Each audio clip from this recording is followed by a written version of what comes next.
to order.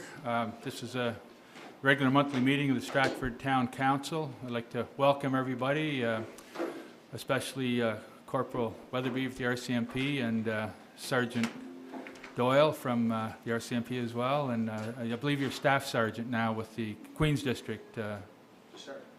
Mr. Doyle. Okay. Yeah. Acting District Commander. Acting District Commander. Oh, great, great. Well, thanks a lot for attending, both of you, and thank you both for what you do in our community. Really appreciate it. I'd like to welcome everybody watching online and also those who are with us here tonight.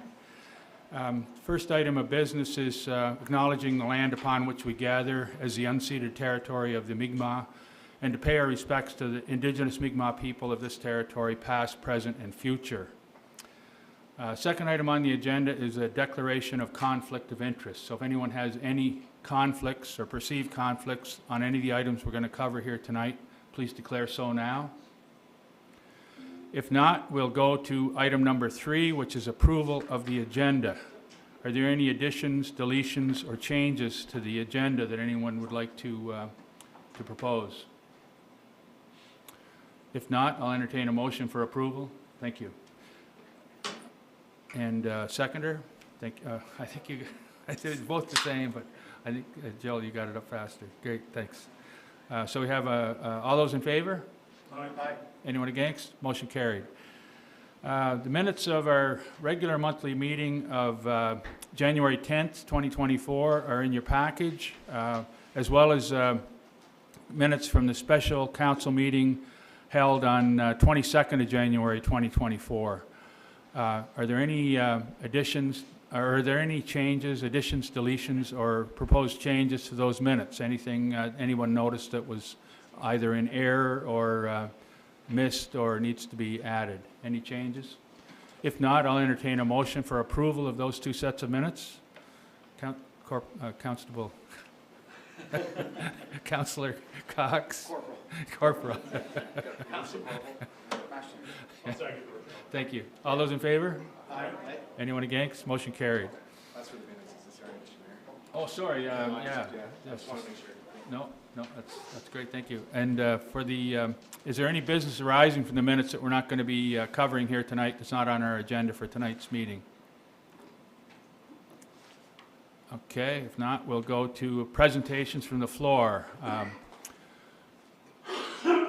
I'll ask our Chief Administrative Officer. No presentations from the floor. Okay, we'll move on to my report. It's in your package.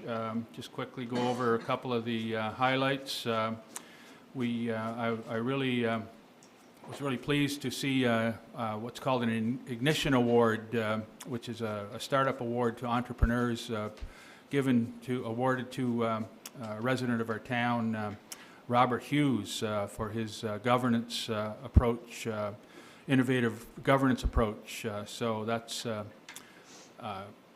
great honor for him and for the town. As well, we're beginning work on the town budget. Shape Stratford is winding up on the 31st of March, so we're in the final stages of finalizing all the recommendations and things that are moving forward to try to create the better environment, or an environment for creating more housing in Stratford. I'd also like to really recognize and really thank our Black history, our people from the Black community February is Black History Month, and this recognizes the difficult history, but also the great achievements of the Black community. And I think we're really lucky to have Black people in our community, and we're really they make our community so much better. So I hope everyone partakes in some of the events and some of the information that's available during Black History Month and all year long.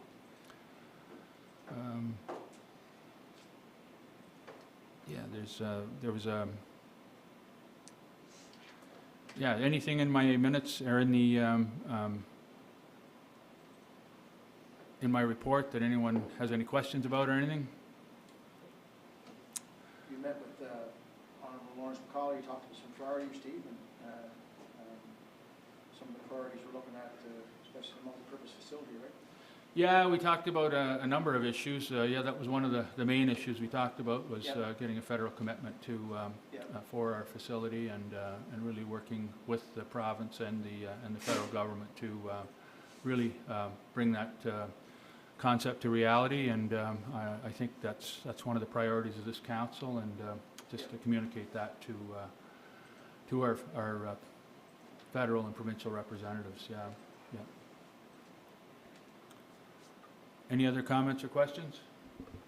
No. If not, move on to the next report, Chief Administrative Officer. I'll ask Chief Administrative Officer Crosby to give his report.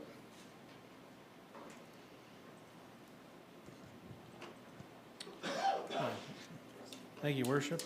My report is in your package. I'll just go over a few highlights of the month of January. Had several meetings with government representatives to discuss town projects and initiatives, and in particular our 2 MLAs. So really good discussions with them, and I think we are making some forward progress. We're also going to be meeting with them both here in the next little while to discuss our budget and some of the challenges there. Had a meeting with representatives from Aspen Kemp to discuss possible partnership on renewable energy projects in the town, and in particular what we can do with the community campus with renewable energy. Conducted several interviews for the environmental sustainability coordinator position, and pleased to say that we do have someone that has accepted that position for the maternity leave for Maddie. And had several meetings with the department heads with regard to our capital and operating budget, and starting to come together. There are some challenges there for sure that council will have to look at, but I think we can get through it. And attended a meeting with the project manager and deputy CAO and other staff, including the director of infrastructure, to look at the site where we may put the multipurpose complex in the future. There are some site grading issues there, and we wanted to check it out to see what is the best placement for that in the future. And I participated in an interview with CBC with regard to our new transit strategic plan and the exponential growth of the system that we've had in the last little while. So good interview there. And continuing on with the organizational review and discussions with KPMG, and we hope to have that draft report by the end of the month. If anybody has any questions for me, I'll be willing to answer them. Just on our organizational review, and it's just a process question. So you mentioned draft report by the end of the month. Is that something that will be a public-facing document at some point, or will it remain internal? It'll mostly remain internal, but we will have maybe a summary of what's in the document that may be able to be released to public, but there is some other material in there that won't be released directly to the public. Okay, yeah, this is just my 2 cents. I think it would be a good idea to have, even if it's like a very, very, very high-level executive summary. Yep, absolutely. Before the public. No, that's our intention. Okay, great. Any other comments or questions for our CAO? Thank you, Jeremy. Thank you. Thanks.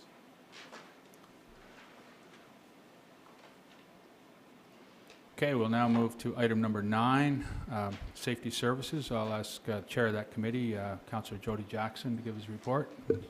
Thank you, Worship.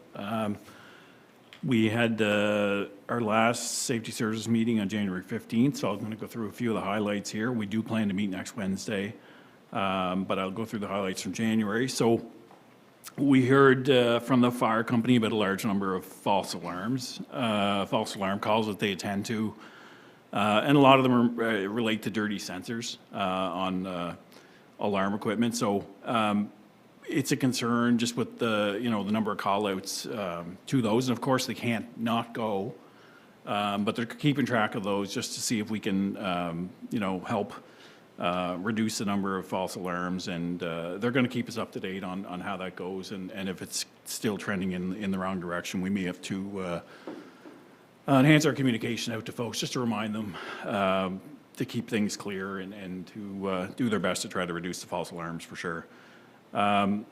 Just on that similar plane, I guess, we did hear from the fire company around just making sure, maybe this is an opportunity for us, for the fire company to work with the town on some education. There was a fire alarm in an apartment building, and the residents didn't maybe follow the best procedures. They shut the door and left, and there wasn't access to the actual apartment in a timely fashion. So I know the fire company had looked at that and had some recommendations on how to, maybe, Wendy, we can help in conjunction with them to produce some just little short tidbits of information to help folks to know. Luckily, fortunately, it wasn't a serious incident, but could have been. And so we want to make sure folks in apartments, in all of Stratford, but especially apartments, know the procedures and what to do. So at that meeting, we also had a report from the RCMP, and we'll get into our actual RCMP report here momentarily, but we did hear from Corporal Weatherby around the increased check stops, focusing on key areas of speeding complaints, and it's great to see those. Another thing we did hear, there's a dedicated sexual assault investigator with Queen's District now, and while we don't like to see things happen, it's great to have someone dedicated to that can helpfully take the file and provide consistent quality service to our community in that way. Just one last thing from our January meeting. We talked about speeding. There was a concern speeding on Kepwick Road near T Hill. So we know, Jeannie, I think the province is going to look in the spring or summer to do some investigation and to see whether that's actually an issue or not. So that wraps up the meeting summary from January. Any questions on that before I get into the actual reports? You tell me, Councillor, if it's the right time now or maybe when we get to your resolution. I have a number of questions about, you know what, now I'm talking it through. I think I'll save my questions for the actual resolution. Okay. Yeah, sorry. Okay. Yeah, thanks. Okay. Just on other items, so eWatch, you've seen in the Guardian, I did an interview with the Guardian last week. The eWatch cameras are progressing. I know we have a couple of areas set up right now. There's a few more that are going to be set up in the coming weeks. So great news, partnership with Department of Justice and Public Safety, RCMP, City Police on that. So looking forward to that continuing and then getting it with the employer community to talk about how we continue to expand that program. And like I said last month, I want to give lots of credit to our Deputy Mayor for being persistent on this file and making sure that we move this forward, and we are all very, very thankful for that. Maybe I'll call on Corporal Weatherby and Sergeant Doyle, Acting District Commander Doyle, to come up if there's any questions around the RCMP report. It's in your package. Just some notes that I looked at, some thefts from motor vehicles we're seeing, and this has been consistent in the entire Greater Charlottetown area, but 7 thefts from motor vehicles, and I know Councillor Cox reminds us to lock the doors at 7 or 8 or 9. I forget what time it was, Councillor Cox, but 7 o'clock. We're still seeing some fraud and mischief and likely related to gas and dash and things like that. Some drug enforcement. But again, good to see a big focus on speeding and the other traffic violations. 8 check stops, I believe, in January. So anything, Sergeant Doyle and Corporal Weatherby, on what you're seeing out there. I do want to thank you both for your continued great service to the community. From speaking from safety services, the last safety service meeting, definitely the speeding and concentration on check stops and creating the step files, selective traffic enforcement program files. We've been kind of really targeting all the different areas. Sometimes it's school zones, and then sometimes it's the Kepwick Road area, whatnot. It was probably, since I've been here, been over a year, probably the heaviest month, this last month of January, where it came to traffic enforcement, doing 15 of those step files, 8 check stops, and really focusing on a lot of contacts on the roads. 70 summary offense tickets issued in total, 76 warning violations that were issued as well. We really tried to put a focus on push on in January to and not only that with the check stops, also trying to detect impaired driving and whatnot as well. So that was one of the biggest things that I've seen in the month of January, the biggest change. So Yeah, we do really appreciate that, the increased enforcement. I'm not sure, Wendy, or who, we can bring up the map just to show folks around the, kind of the entire town and where, how broadly our RCMP has been out looking at, and it's you see here, it's in the, their workbook. There we go. Yeah, so as you can see, a lot of dots, a lot of triangles. So the squares are what's that say? Defect. Some tickets and some warnings. So to folks who are letting us know that they're seeing speeding in certain areas, you know, hope this reassures folks that we have coverage, especially in the main areas, but also in a lot of the, I look out towards Fullerton's Marsh, just on the outside of town, and in a lot of the residential areas. So I do appreciate that and the commitment to following up on complaints around speeding and other things. So any questions, Councillor Chandler? Well, first of all, congratulations. It looks like January was a very, your efforts were successful. And I know that in my year as a counselor and when I was at Doors, the speeding continues to be something that is brought up time and time again. And I know there's been many, many efforts in traffic calming and speed bumps, et cetera, but we don't necessarily see behavior shifting.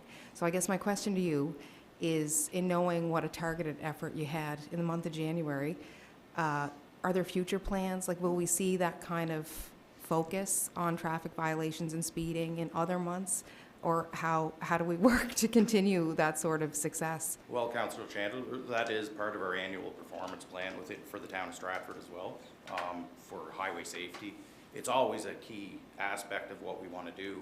Like, I mean, we would love to continue to keep up to this mark and whatnot, and a lot of times it'll come down to any other criminal code investigations that may take some members off the road or whatnot. But we definitely want to continue to put our focus on the traffic, whether that be the selective traffic enforcement program or check stops. But we want to try to continue that mark. It's kind of the somewhat of a new direction through myself and through Sergeant Doyle, just to put just to try to motivate other members too within Stratford to try to generate and make contacts, whether that be through warnings or through summary offense tickets. Right. But that's kind of what we are pushing towards. Well, I say thank you. It's obvious how successful it was. And I think I also noticed that provincially there seems to be more of a focus, or I'm more aware of how many instances of driving under the influence, you know, in recent weeks and months, et cetera, that there's been charges laid. And I think it raises our awareness as to how frequent those occurrences are. Is that also something like that will be a focus with you guys? Absolutely. Yes, it will. Okay. It'll be Thank a you. continued focus for sure. And I say all these things as complimentary. It's so clear, you know, how successful you guys were, and hopefully changing people's behavior going forward. Any other questions for? Just one small one. Do you think there'll ever be like a, I guess, a provincial campaign, maybe like just a commercial that's shown on Compass or something from the RCMP? Just, I think there's a lot of people in PEI that still think that if you get pulled over and caught, it's like $50 fine and 3 points and nobody's hurt, whatever. I don't think people realize that it's like $300 fine and can be a lot more than 3 points, and that's if you're lucky, if you don't get in a car accident or, you know, and I think in this day and age, you know, you have to realize it's not all about yourself, it's about other people. And if you get in an accident, that could be not only life-changing for that other person, but also for yourself. And just in the moment that you might have saved 30 seconds or a minute in your life by passing someone, you've destroyed, you know, or altered your own life. Like, for me, I like to see, you know, you don't see too many commercials from police force or anything. I mean, there was a paramedic one that was on that, you know, which ride would you like to take home tonight? And I thought it was pretty effective, and that still runs. But I was wondering if there's ever a chance of having a campaign where I think that would be quite effective too, just to, and maybe be a starting point for some parents to talk to their children, or, you know, maybe the children to talk to their parents, you know. I guess it's a statement, not a question, a statement, I guess, but I guess a bit of a question. We can always even talk further with Corporal Gavin Moore and with media for Yeah. Prince Edward Island, RCMP. And, Yeah. and I have been in communication too with Wendy Watts here about doing something locally as well, a campaign of basically, you know, going certain speeds, how much faster is it really getting you there? Right. In a certain distance. I'm still in the works with that, and Wendy and I have been talking about that as well, just to be able to put something on the Stratford Facebook or advertise it. Yeah, I just think, especially on Prince Edward Island, it's really quite impressive the amount of people that still watch Compass, and it's still, you know, spreads over the whole island, and it's just, it's a pretty good, not a lot of people, not everyone listens to the podcast, not everyone goes on websites, not, you know, it's still for a lot of Islanders, you know, reading The Guardian and watching Compass is something that still a lot of people do, and I just think the more we can put into a campaign like that, it really would help police officers, even if you had it in the campaign, that us pulling you, you know, RCMP pulling you over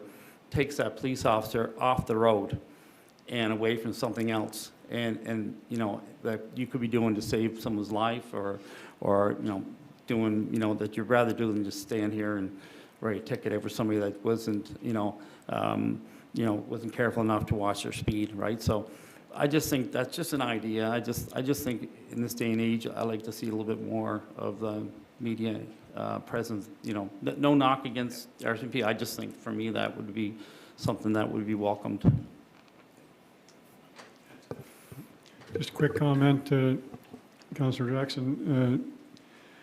Just an appreciation of the work that our detachment does here, and Corporal Weatherby and your cohorts. You know, the reality is police can't be everywhere all the time and everything to everyone. It's absolutely the responsibility of all citizens to report crimes that they see occurring, whether it's impaired driving or anonymous tip line through Crime Stoppers, or I know the town encourages that, and I know you've encouraged citizens to do that as well through previous meetings.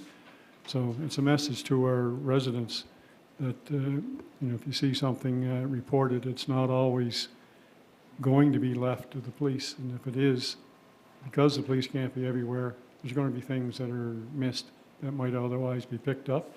And the more things that are reported, the greater the deterrence in the long run. So keep up the good work. Thank you, Councillor, and thank you, our members. Yeah, and the one thing to follow up on Councillor Dowling's point is the idea that we encourage people to report. The good thing is that we do have members who do follow up, and like whether it's noise complaints, whether it's speeding, whether it's other things. Corporal Weatherby and your members have always followed up, so we hear a lot of great things about our members in the community, and we do appreciate that. They're not falling on deaf ears, for sure, and you do see that in the map, and seeing that, you know, they are in all these areas that people are reporting issues, and even just visibility, just so folks get to know our members and to, you know, get to trust that they're there and that they're there to help. So again, thank you both, and unless there's any other questions, maybe we'll let these gentlemen. I just want to just mention one thing, and it's just something that happened this morning in church. After church was over, the lady come up to me, and there was a complaint that I relayed through CAO Crosby, and got relayed to Corporal Weatherby, and she said, thanks for solving my problem. I said, we have a very good RCMP corporal here, Corporal Weatherby, and he solved your problem. He's the one that addressed the issue. So I just want to thank you for addressing that. It does have a big impact on individuals and whole neighborhoods. That individual, the problem you resolved, it created a peace for a whole neighborhood, and so really, I just want to express my appreciation to you for solving that problem, and also want to express my appreciation for both you and Assistant Commander Doyle for being here tonight, because it's really important, and we really appreciate it, and for everything you do every day out on our streets. So thanks very much. Yes, thank you very much. Great job, guys. Really appreciate everything you do. Thanks, Jens. Thank you, guys. All right, so moving on, unless there's any other questions around the RCMP report, I'll move on. The Humane Society report is in your package, pretty standard report. Unless there's any questions on that, I will keep on moving. Transit. So transit was another excellent month, probably the best January we've ever had by a long shot. So you're looking, I think the dot in the top left corner there, 289 average riders a day in January. Speaks to the continued high adoption of the transit service and the new runs and all of the enhancements that have been made to the service. And I know, like I said before, Councillor Clow, when he was here, Deputy Mayor Clow was always big on the growth of transit, and it's great to see hopefully another year in 2024 of record highs. So again, significant jump over last year. We do have, just on transit, there's a resolution to follow momentarily here on the ISIP fund application. And I know Councillor McDonald has a question on that. So unless there's any other questions on transit, just have a quick note on the fire company. So fire calls in January, there were 17, 6 fire alarms with no fire, 1 MVA, so that was down from December, thankfully. We had 3 fires, 1 medical first response, and some CO2 alarms. So just a reminder around the CO2, especially with the storm last week, to make sure I know my propane exhaust on my stove was snowed over a number of times. So just diligence out there. You keep your furnaces clean, keep your vents open, and if you can, open the windows every once in a while. Any questions on the fire company report? I know I touched on it a little bit earlier Just on. one quick one, Councillor. I know you brought it up in the past. I believe the company is keeping records in relation to assists to other agencies, particularly EMT, and that's to be done with a view to whether we ought to be seeking compensation for the significant cost for those call-outs. And I know staff have that in consideration as well, but just wondering if that's still something that's being done. Yeah, thank you, Councillor. It still continues to be something that is asked of our fire company. I know they've discussed it in meetings with our 2 local MLAs who have, I know, passed it on, I think, through the fire marshal's office and some others. So we're keeping an eye on it. It fluctuates from month to month, so there may be some months where there's more, but they will always answer, and they're always happy to respond. So, hopefully we can find a way to kind of reconcile the increased costs while still providing the service that's desperately needed. I mean, they're much quicker to get to the scene a lot of times, and are well-trained to be able to help. So, we'll keep an eye on. I'll report back at every safety services meeting and the council as needed. Yeah. This Councillor Jackson, is that like Alexander, Hazelbrook, and Johnson's River and so on? That's through the provincial government, the cost share with us. It's only Stratford Fire Department, Crossroads. It goes into other areas. They contribute to our coppers here. Yes. Yeah. Yeah. Yeah. Yeah. It's proportional to the households. There's a certain amount of budget for each one of those based on the numbers. Yeah. Yeah. Last couple of years they got more duties to do, right? Like have their assistant paramedics and so on, and doing an extra. It's a lot of the workload has changed. Yeah, it has, and they're, you know, the great thing with that is they are staying on top of their training. Yep. We have their, you know, they've been in recruitment mode here for the last year and a bit, and they're making sure that, you know, that folks that come in are a good fit and that they kind of align with all of the kind of the new duties. It's different than it is for a lot of folks that joined 20 years ago. And, you know, we talk about the costs and all that, but they are still quite happy to do these duties. They see it as their service to the community, their ability to help. So, yeah, so I mean, they do stay on top of training. And, you know, we've been very fortunate that where they've intervened and where they've helped, you know, they're generally probably first on scene in a lot of things. They've done an excellent job. So good thing is the numbers, I think, and I didn't mention this in January, their numbers that are actually getting to the calls are up a little bit. So, so there's a good kind of complement of folks there. I know they're going to roll out another recruitment campaign here soon. So if there are folks out there in the community who are interested and want to find out a little bit more, just get in touch with the fire company or the town, and we'll make sure you get in touch with the right folks. So if there's nothing else, I'll move on to the resolution. So Town of Stratford Resolution SS 002-2024, Transit ISIP Fund Application Amendment.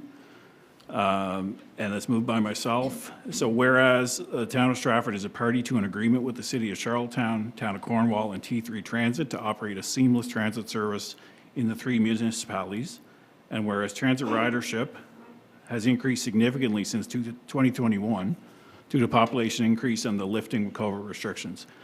This increased pressure on the system requires alterations to the existing fleet of buses that service the 3 communities. And whereas Stratford, along with its T3 partners in transit, were approved for funding under the Investing in Canada Infrastructure Program, ISIP, for the purchase of 3 new diesel buses and 7 new electric buses that have yet to be ordered.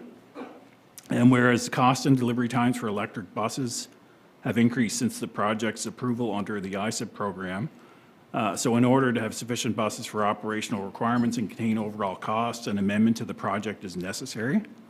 So be it resolved that the Town of Stratford supports the amendment of the application to 6 new diesel and 3 new electric buses. This resolution bears the recommendation of the Safety Services Committee based on a meeting held January 25th, 2024. And again, that's moved by myself. Okay, you're moving that? Yeah, thank you. And seconder? Councillor Cox, thank you. Discussion. Any comments or questions for I have a few. Councillor Jackson? Go ahead. I have a few, and the first one's perhaps just a question more broadly of procedure. So I appreciate looking at one of the lines in the recital, whereas Stratford, along with its T3 partners in transit, were proof of funding.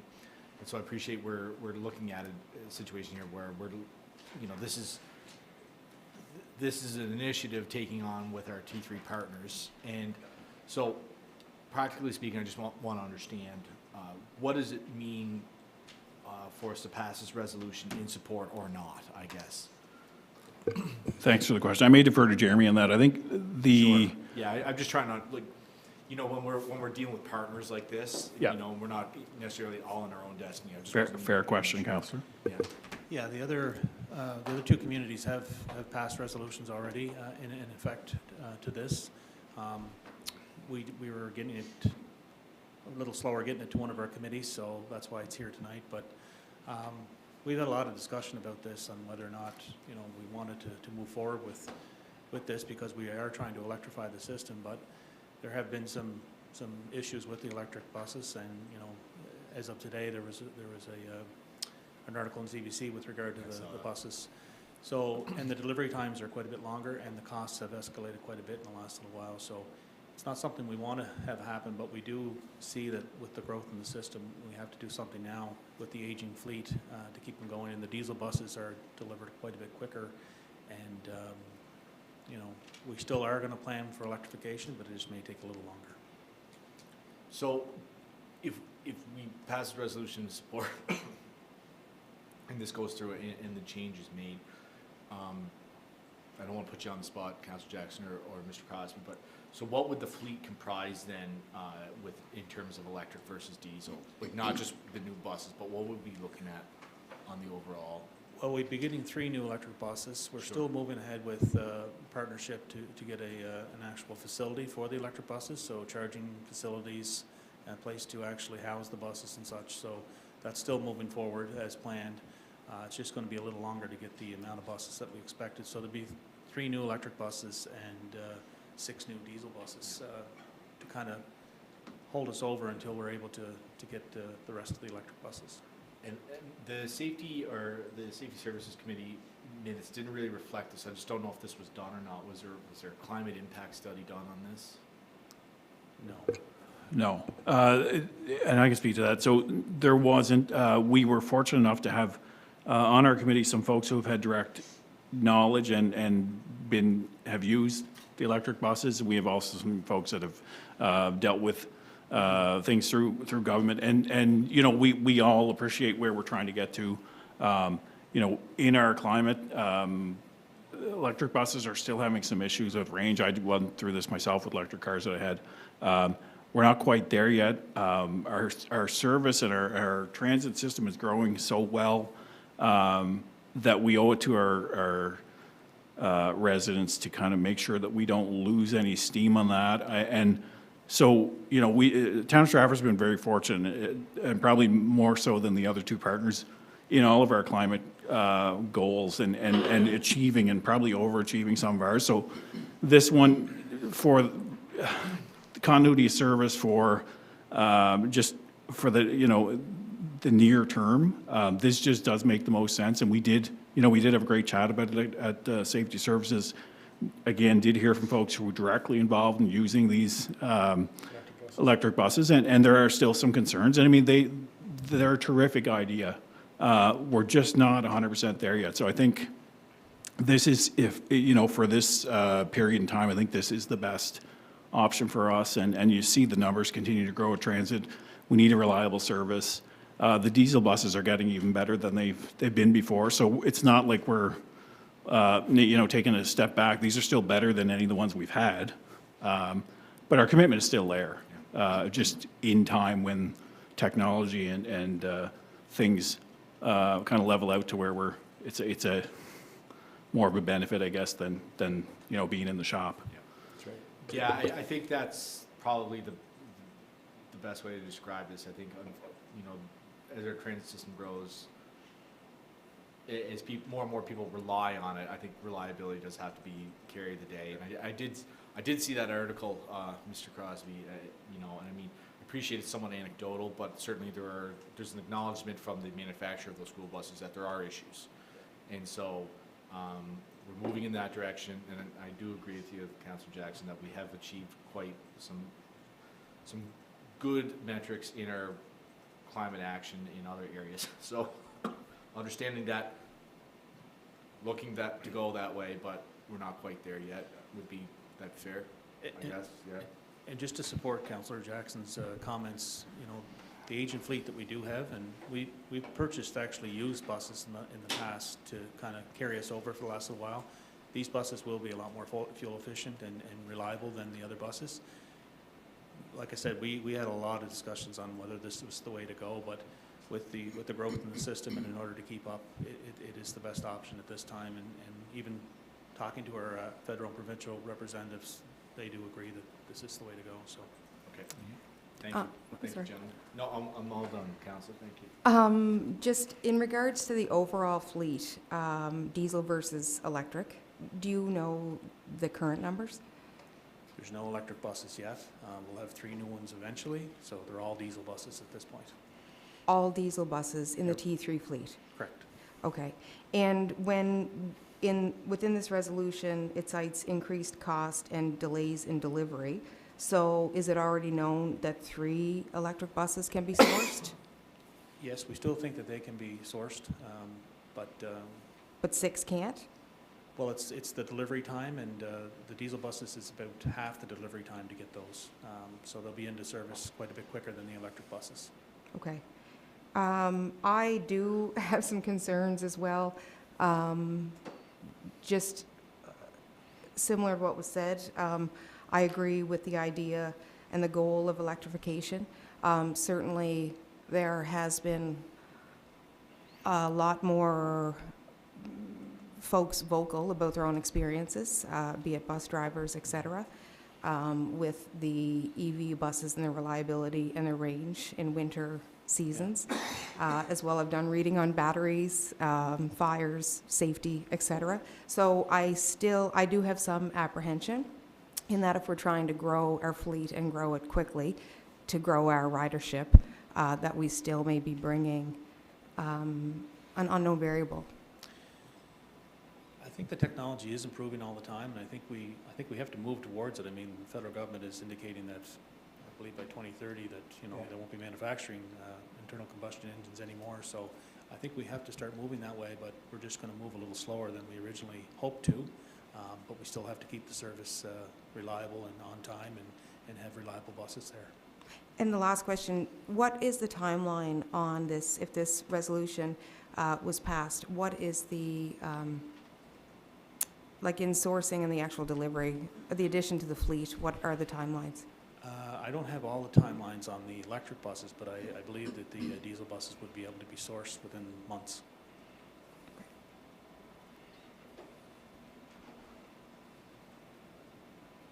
Any other comments or questions? I just have, Jeremy? Just have, just, is this an addition to more buses to make, for the town of Stratford? Just adding more buses, this resolution? It's adding more buses to the entire fleet, so Yep. it will be helpful for our service as well as all the other communities. So it'll help at different times, and people, at times that people are requesting now, like people want 7 o'clock in the morning, late at night and stuff like that. Is this going Well, to help it? our runs will remain the same. It's Okay. just that, you know, from time to time, some of our buses do break down, and there are some delays, but this will help with that, for sure. Okay, next question is, I know we looked at, last term I was on, we looked at Ward 3 with a Kerry hands-on program. Are we looking at anything for Ward 3 now with regards to this resolution? Well, the strategic plan, not with this resolution, but the strategic plan does look at and actually recommends the draft document that we have right now, looking at an on-demand system for Ward 3. Okay.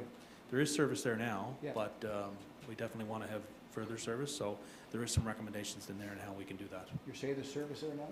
There is In Ward service. 3? Yep, Whereabouts in Ward 3? I believe Mason Road, Where, Mason Road, oh, in the corner there?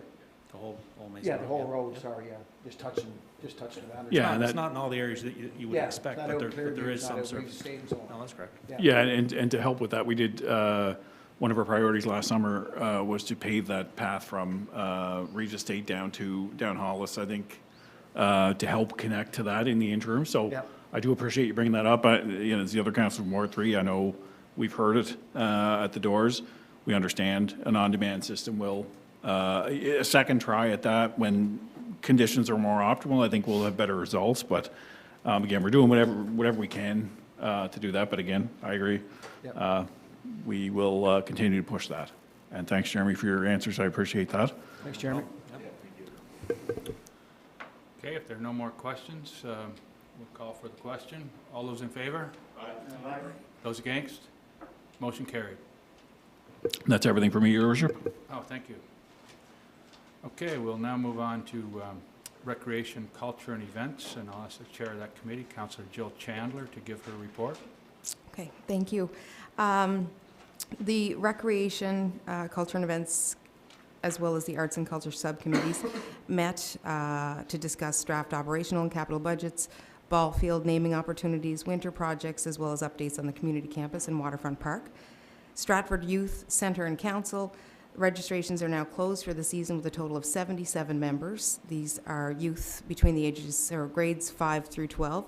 Winter Youth Centre programs started this month and include various things such as Guitar Club, Drama Club, Art Club, Dungeons and Dragons Club, and more. The Drama Club has hosted its auditions for its play Charlotte's Web, which will be mounted in May. The Youth Centre will be entering 3 teams in the Bowl for Kids' Sake on March 2nd. The Youth Centre will be hosting its annual walkathon on March 8th and 9th. This is the event where youth actually walk in teams for 24 straight hours. Winter Adult and youth arts and culture programs are operating at the Town Centre and Gertrude Cotton Centre, and you can see the details of the programs available in the full report. In regards to events, Winterfest is coming up this weekend and includes outdoor and indoor fun, a flea market, pancake breakfast, and more. There'll be inflatables, games, arts and crafts, balloon twisting, canteen, entertainment. And I would like to highlight that this is a huge fundraising event for our youth center. Money raised will go towards youth center projects and the youth center leadership trip. It is actually one of the Stratford Youth Center's largest fundraisers of the year, so I encourage you to support it. Schedule events are available on the town's website, social media, and the Stratford Youth Center website, as well as their social media. Additionally, a Winterfest flyer was delivered to 1,200 students at the 2 Stratford schools earlier in February. New for the town this year, which is very exciting, is a partnership with Fox Meadow and Lone Oak to provide additional activities for Winterfest for folks of all ages. In regards to our recreational programming, winter programs are well underway with several pickleball offerings, including a new Tuesday evening program for those who are not enrolled in any daytime groups. There's new fitness classes led by instructor Keely Turner that include a full-body fitness class as well as a postnatal fitness class. The town is working with the PEI 55+ Games Committee on hosting the 2024 Winter Games within the community. Planning is underway, with events taking place from February 26th through March 1st in various Stratford area locations. In regards to outdoor recreation, our 3 outdoor rinks located at Pondside Park and Bunbury Park have been operational since early January. The ice surfaces have enjoyed daily use with the exception of a few days recently when the town had 3 days of stormy winter weather. All rinks have since reopened. Likewise, the town continues to groom trails at Cotton Park and Fullerton's Creek Conservation Park throughout the season. Cotton Park experienced a delayed reopening after the storm, but infrastructure staff were able to make headway into the tremendous amounts of snow and reopen the popular trails. Fullerton's was open in the immediate days following the storm. And that concludes our report. If anyone has any questions. Great report, thank you. A lot of activities there. Looking forward to. No, I just have great comments, Jill. I talked to you today on the Stratford Winterfest. We're looking at new programs. It's nice to see Fox Meadow, Lone Oak join in there, jump in there for the brunches and so on. And then Friday night, the retro night. It's nice to see new things coming to town of Stratford, and the hard work by your committee and Jeremy and Rachel and Tanya and Dwayne. It was great to see, and to see the Lions Club breakfast coming back. That was sort of a hard work by Jeremy and getting the kitchen area and working together there. So kudos to everybody involved, and it's a big community event. That breakfast in the morning, Saturday mornings, people. That's a large, well turned out event, and people talking about it and so on. But I see this weekend as great events, and it's minimal charges, and it's great for families and so on, seniors and so on. It's just it's great work there, and you and Jeremy and your staff and so on. So. Well, I commend Jeremy and his staff. They're really good at what they do, and I think they continue to show us in the diversity of programming and how successful and efficient they are at executing these things. And I also think, and I've said this to you guys before, these events are a huge, huge part of establishing and maintaining our community's culture and connections. Yep. And I think they do a wonderful job, as does the youth center. So I'm really proud of all the work they do. I can't take credit for it, but it's a pleasure to witness. Yeah, there are events that people come and just don't show up and leave. They quickly, right? They stay around, talk, and so on. It's sort of a gathering, right? They do, and there's diversity in programming. Yep. And I think that is aimed to attract, like we said, all residents. That people can see something for themselves in all the programming, and that's key now and going forward in our growing community. Yep. Just a comment, Councillor, in relation to staff efforts, I'll also commend staff. You know, our trail system is growing year after year, year over year, and it's becoming much more of an integral part of our community's health and wellness and recreation. More and more people are starting to utilize the trails, and the speed in which the trails were opened up, and I'm thinking specifically the amount of snow that was in the Cotton Park waterfront portion of the trail. It's remarkable how fast staff were able to open that trail up, given the volume of snow that's in there. So, and that's the same with all the trails. It's, year after year, staff are tasked with doing more and more. So when you have unexpected events such as the amount of snowfall we had, that's all the more taxing. So it's all the more commendable for staff to work through that.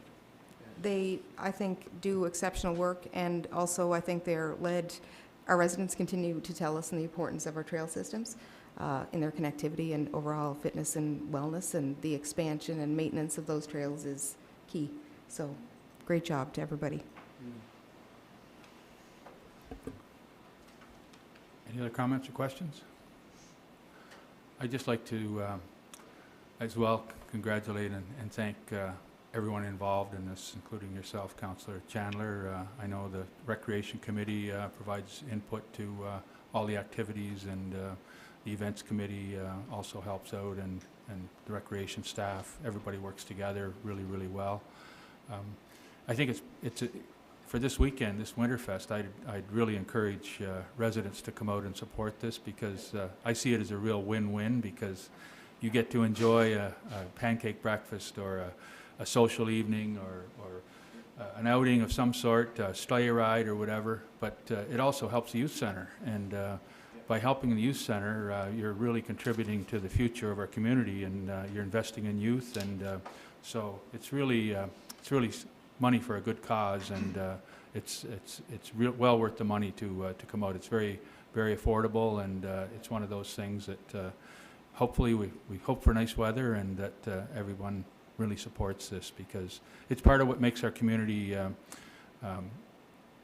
unique community. And Deputy Mayor Gallant and I, before the meeting today, had a conversation about what makes Stratford unique, or what gives us our unique culture, and part of it is the activities that take place, and each community has its own unique character and activities, but ours, Winterfest is a big part of that.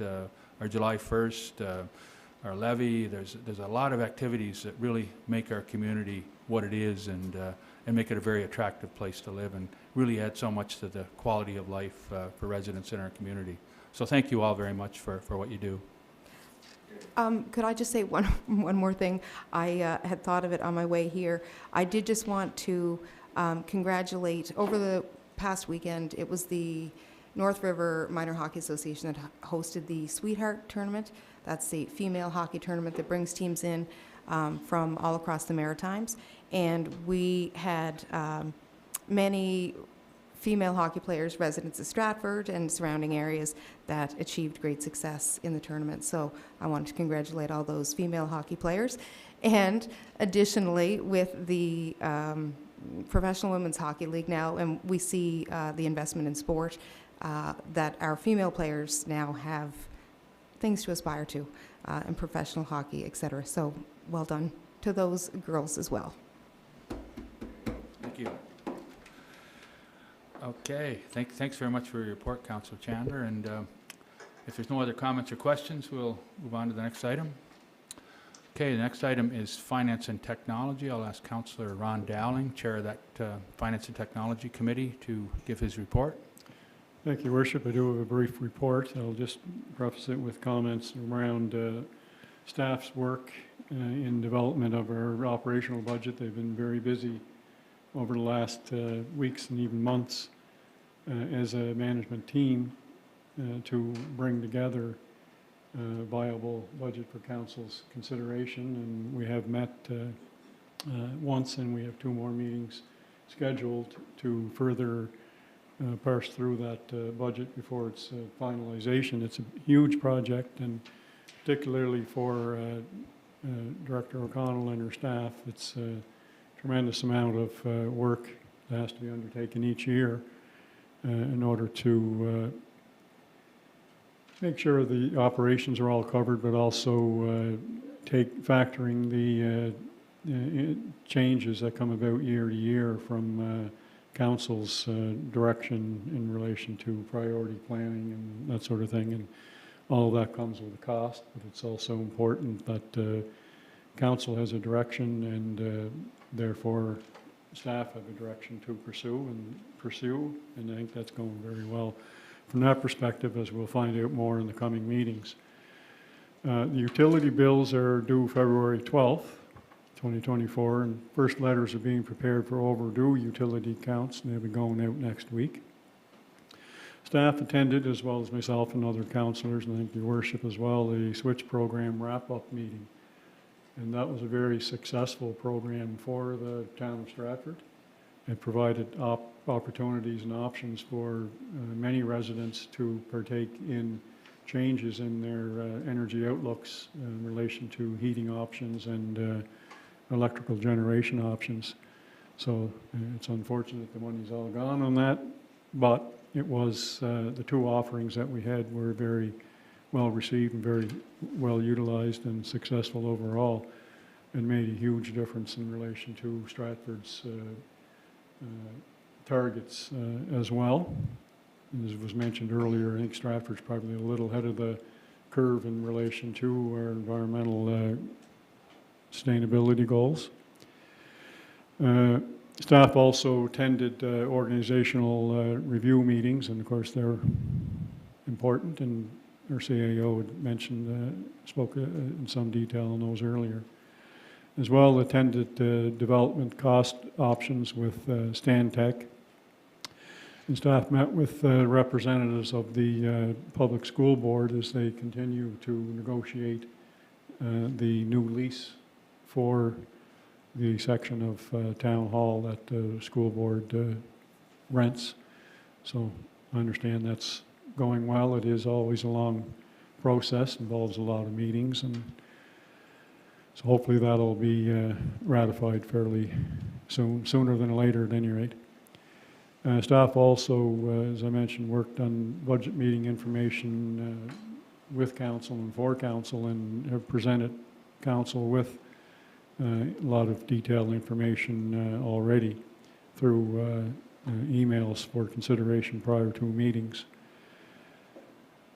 The ICIP government claim has been submitted for payment, and staff are working on updating the long-term forecast spreadsheet, and that's a very useful tool for staff and for council in consideration for expenditures over time. So we're looking forward to having that forecast spreadsheet concluded. We have one, of course, and this is an update to it, and I understand it will involve to some degree a variety of different options that will reflect potential options for expenditures in accordance with council's priorities, some of which will be met, some of which, of course, won't be, and some won't be in the short term, but will be in the long term.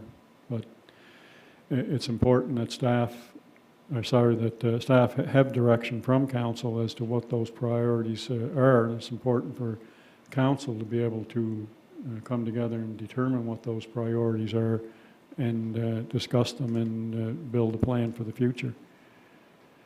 Staff's also working on financial data for the community campus build-out, and they're working on updating the fees bylaw, Schedule A, and that will be done fairly soon. Staff attended the CPA training webinar, and they remain very busy with day-to-day tasks, as all of our departments are. I have included in the package, your worship, minutes from the January 17th, 2024 committee meeting for Finance and Technology, the unapproved minutes. And I'll open the floor for any questions in relation to my report or items contained within the monthly meeting. Any comments or questions? Also included in the package to council, your worship, is the town income statement updated to February 2024 in the utility income statement as well. So if there's any questions or comments in relation to either of those income statements. Okay, hearing nothing, Your Worship, that will conclude my report for this month. Thank you, Councillor Dowling. Just wanted to clarify one thing. Even though money has run out, I guess, for the grant portion of the switch program, there's still, as I understand it, there's still some funding left for home assessments. Is that correct? Yeah. I believe you are right on that, Your Worship, and I appreciate the clarification. Yeah, so people want to look at how they can Yeah. improve their, yeah, go ahead. And there are other funding options, provincial and federal, that people can still tap into, and others, some are expiring and others supposedly, hopefully, will be renewing. Yeah. So those assessments will enable people to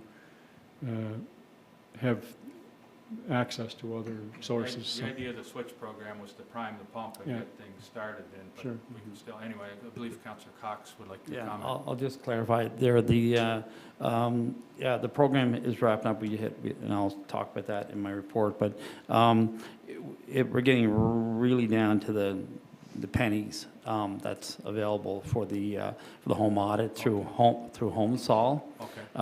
So there is some, but it's getting very Yeah. low. Okay, I So see. as we're closing down that program, and I'll talk a little bit more about that in my report. So Okay, yeah. thank you. And thank you for your report, Councillor Dowling. Okay, next item on our agenda is Planning, Development and Heritage. I'll ask the chair of that committee, Councillor Jeff McDonald, to give his report. Thank you, Mr. Mayor. So with respect to Planning, Development and Heritage, we did meet this week. Fortunately, we had to meet a few days later due to the storm. So as a result of which, unfortunately, our minutes of that meeting, I should say, are not available, but they should be available at our next regular council meeting in March. If I might just provide a very brief overview of that meeting. We did discuss the resolution that is before you today for consideration. We also discussed a revamp of our naming policy and discussed some of the work that we anticipate trying to focus on within planning over the next few months of 2024.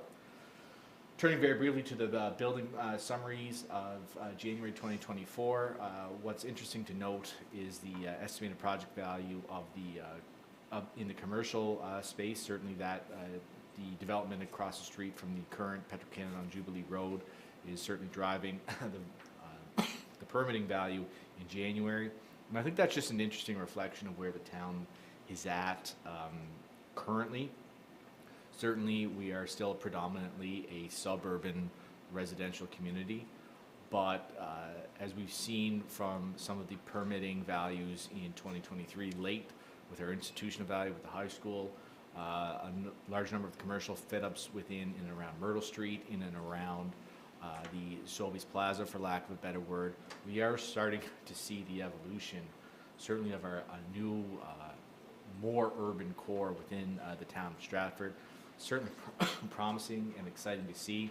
Of course, this can't ever be done in isolation. I would note the significant work done by Councillors Jackson and Glant in the E-Watch program, and that's certainly something that has to be taken together. It's also taken together with respect to recreation, culture, and events. Has to be taken into account, certainly with sustainability.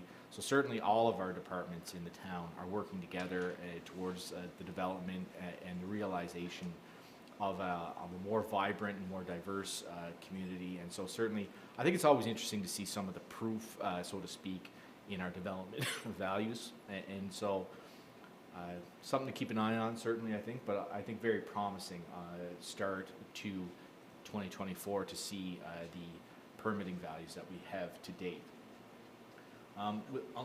Excuse me, folks, got a tickle in my throat.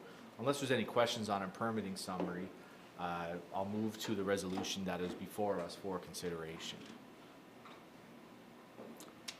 Okay, thank you. Hearing nothing, I'd like to move to item 12C, which is PH 002-2024, BB 003-24, an application from Natasha Connaughton respecting 86 Strawberry Lane, which is PID 1116771, requesting a special permit use to operate a bed and breakfast with more than 3 bedrooms, and a requirement for a public meeting.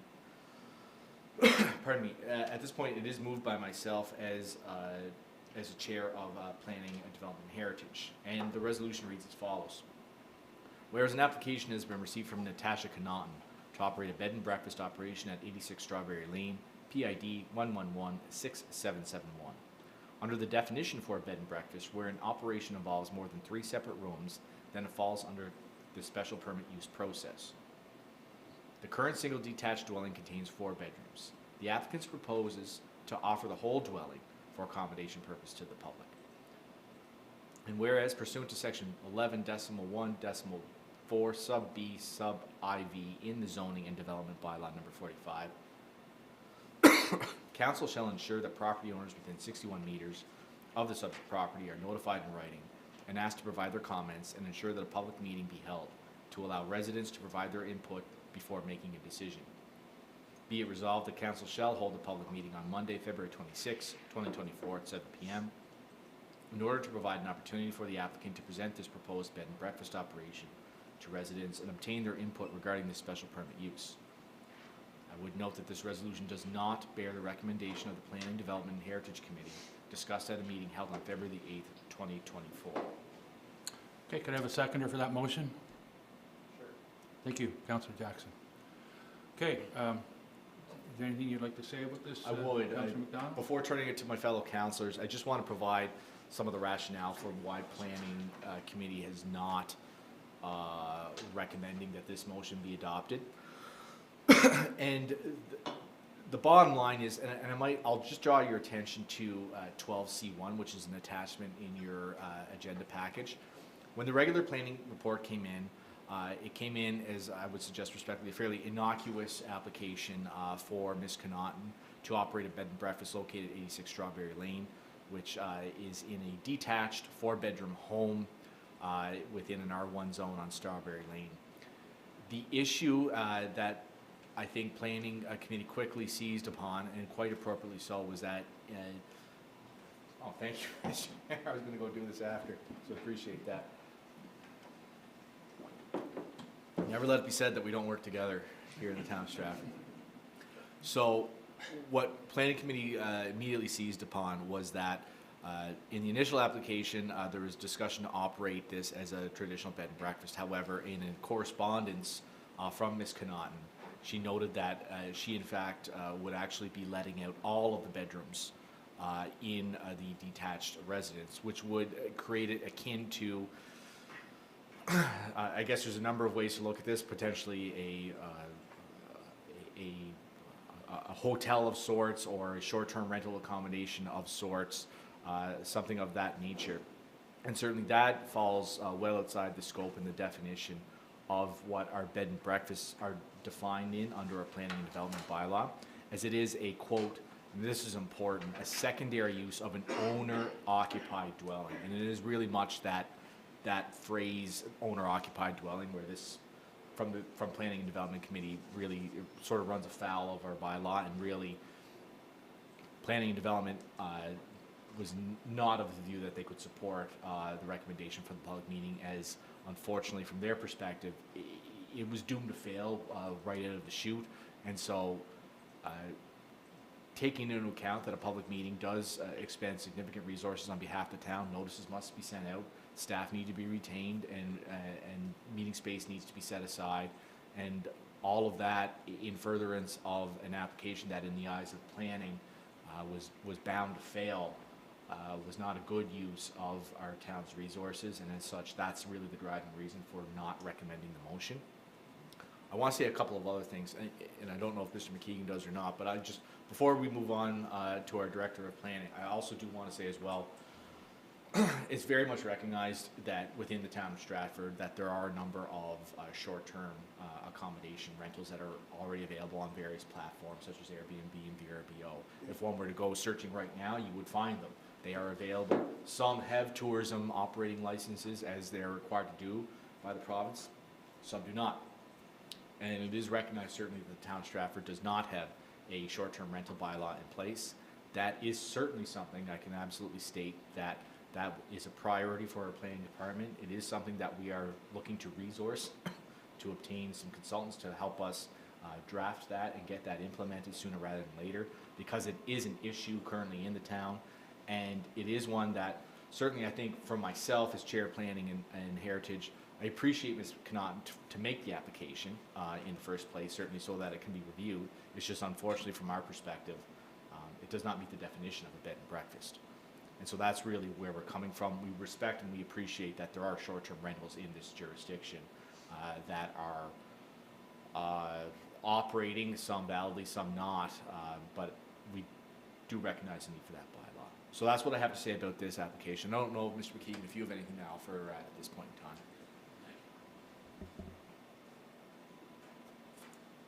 Thank you, Councillor McDonald. I just want to expand upon what you had mentioned there previously. When there's up to 3 units, it's considered an as of right in bed and breakfast, so staff can approve that. When it's 4 or 5, it requires a special permit use, which goes to council and has a public meeting. So there is the ability to do that number of bedroom units, separate units. The key issue here is that the applicant wants to rent out the entire dwelling unit, the entire house. That is the main factor.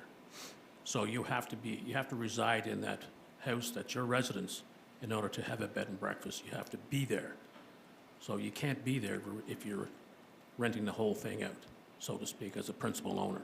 So that becomes the issue. Thank you.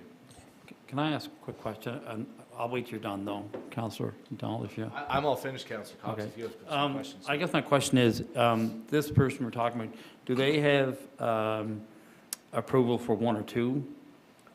As our director just said, Yeah. they can do up to 3 as of right. The- It doesn't. In this house?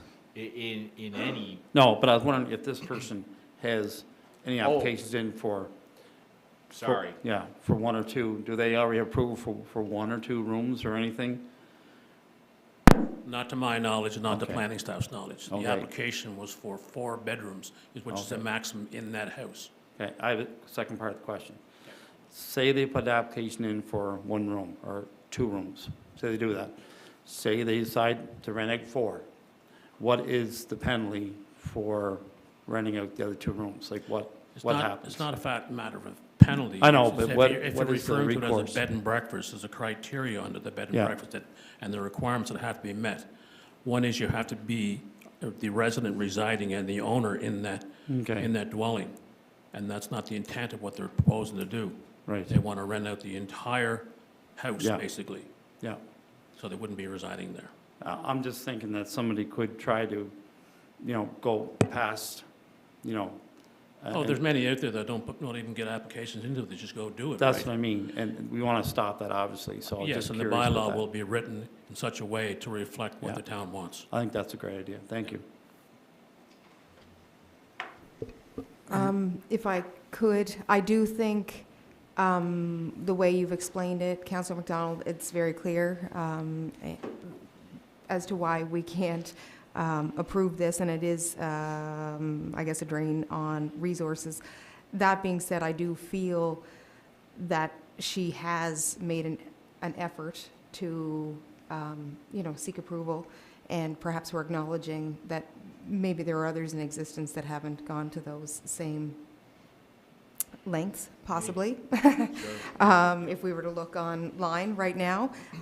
So I guess mine is, it's more of a comment in that I hope that we can work with her in that she does have other options.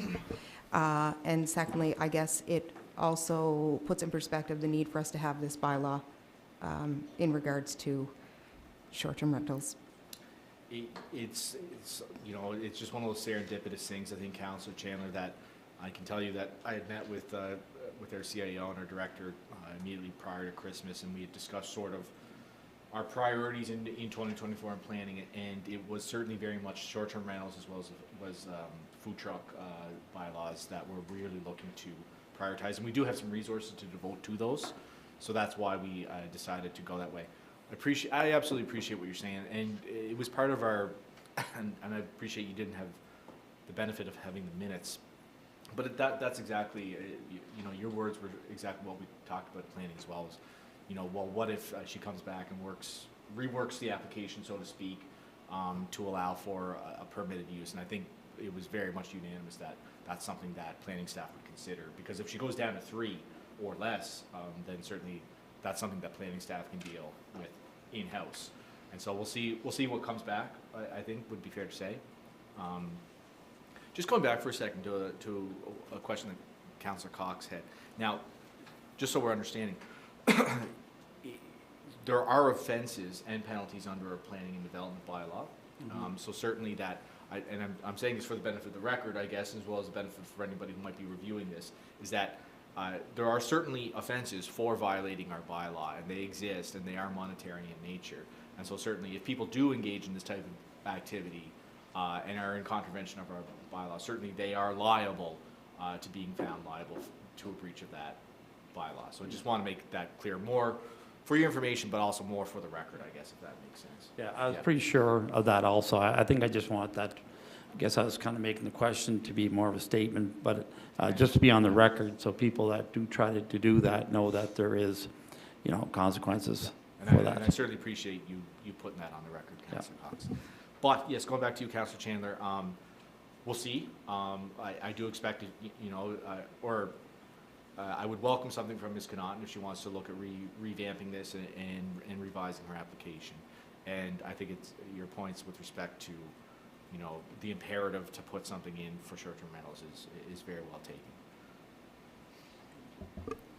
I have all due respect to Ms. Connaughton coming forward and asking for this request, but you know, based on your recommendation, Jeff, and then the planning committee, I you know, I'm in favor of what your committee's saying, and but then you got to look at parking spaces there too, right? I mean, you're talking about a residential R1, and then you've got four parking spaces, or maybe more than 4. So, I mean, it's a neighborhood. So, but I agree 100% with your planning committee and yourself, and moving forward, and so it's great. That's all I got to say. The planning report on it did say that it had adequate parking for spots in that parking lot, but let's be realistic here.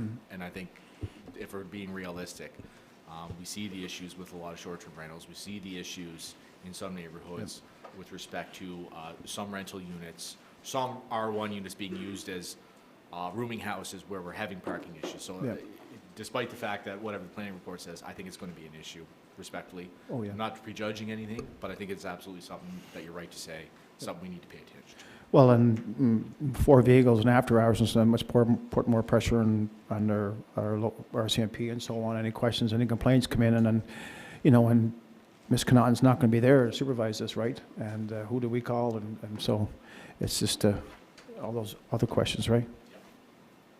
Just a process, oh, sorry, did you want to say something, Councillor? Go ahead. Just I would like to see us move on the short-term rental bylaw changes as quickly as we can. And, you know, if we can learn from others, let's not do it and then exclude a whole bunch of folks from it. I think we should do it, and like we said, we know there's a ton out there now.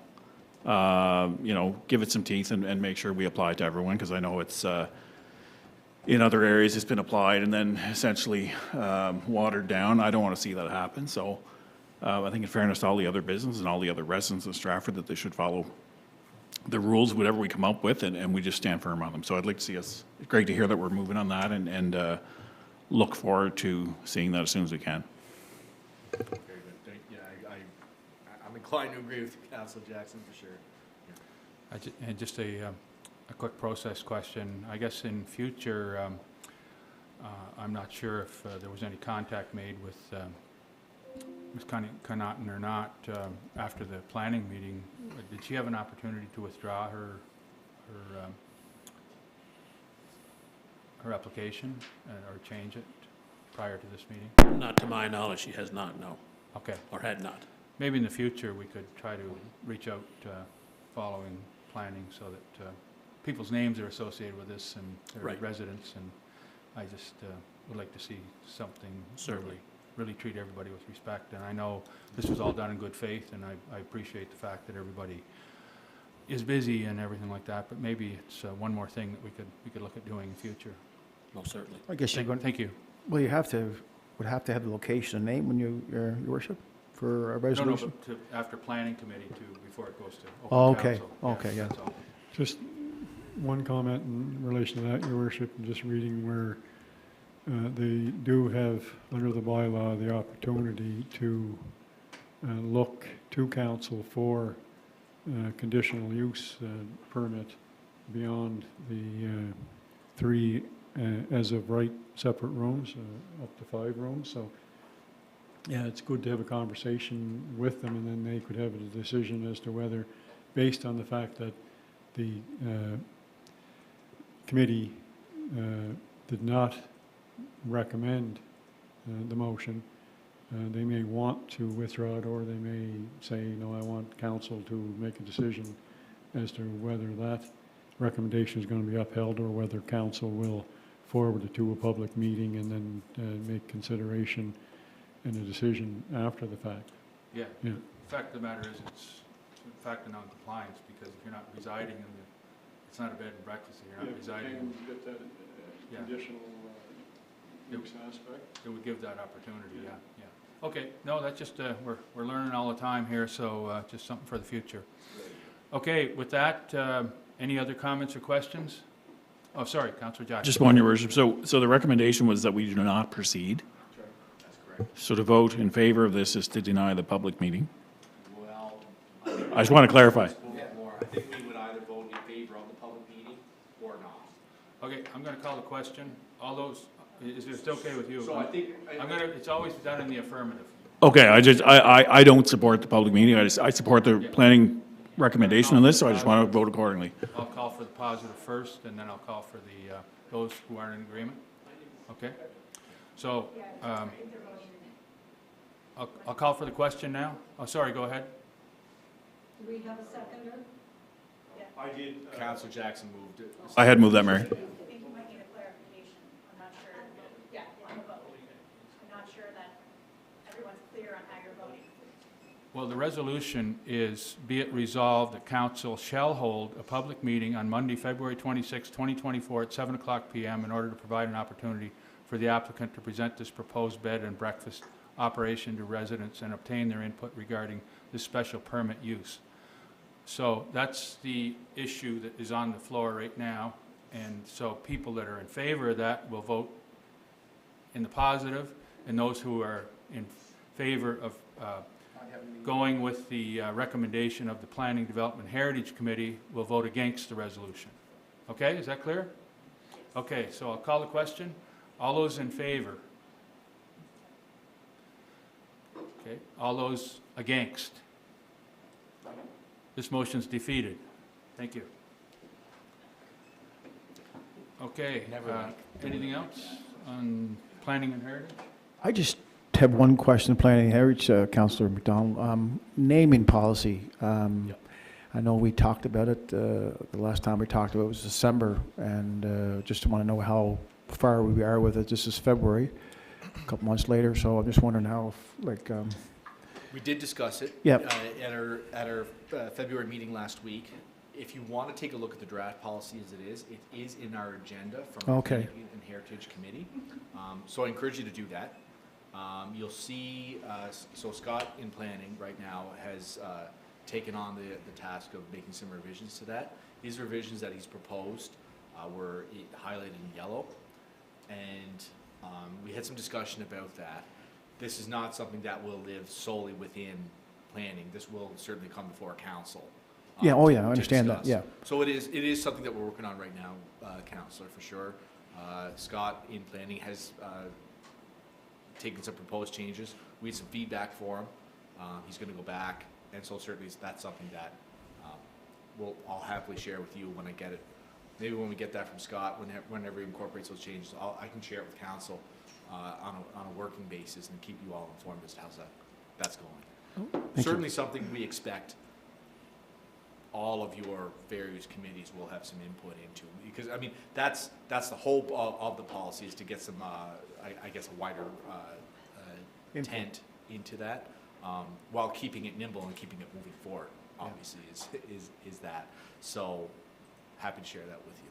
Yep. And I think that, Councillor MacDonald, I expressed perhaps my concerns to you earlier during our last resolution on street naming, because I do think that this piece in particular has a lot of opportunity for public engagement.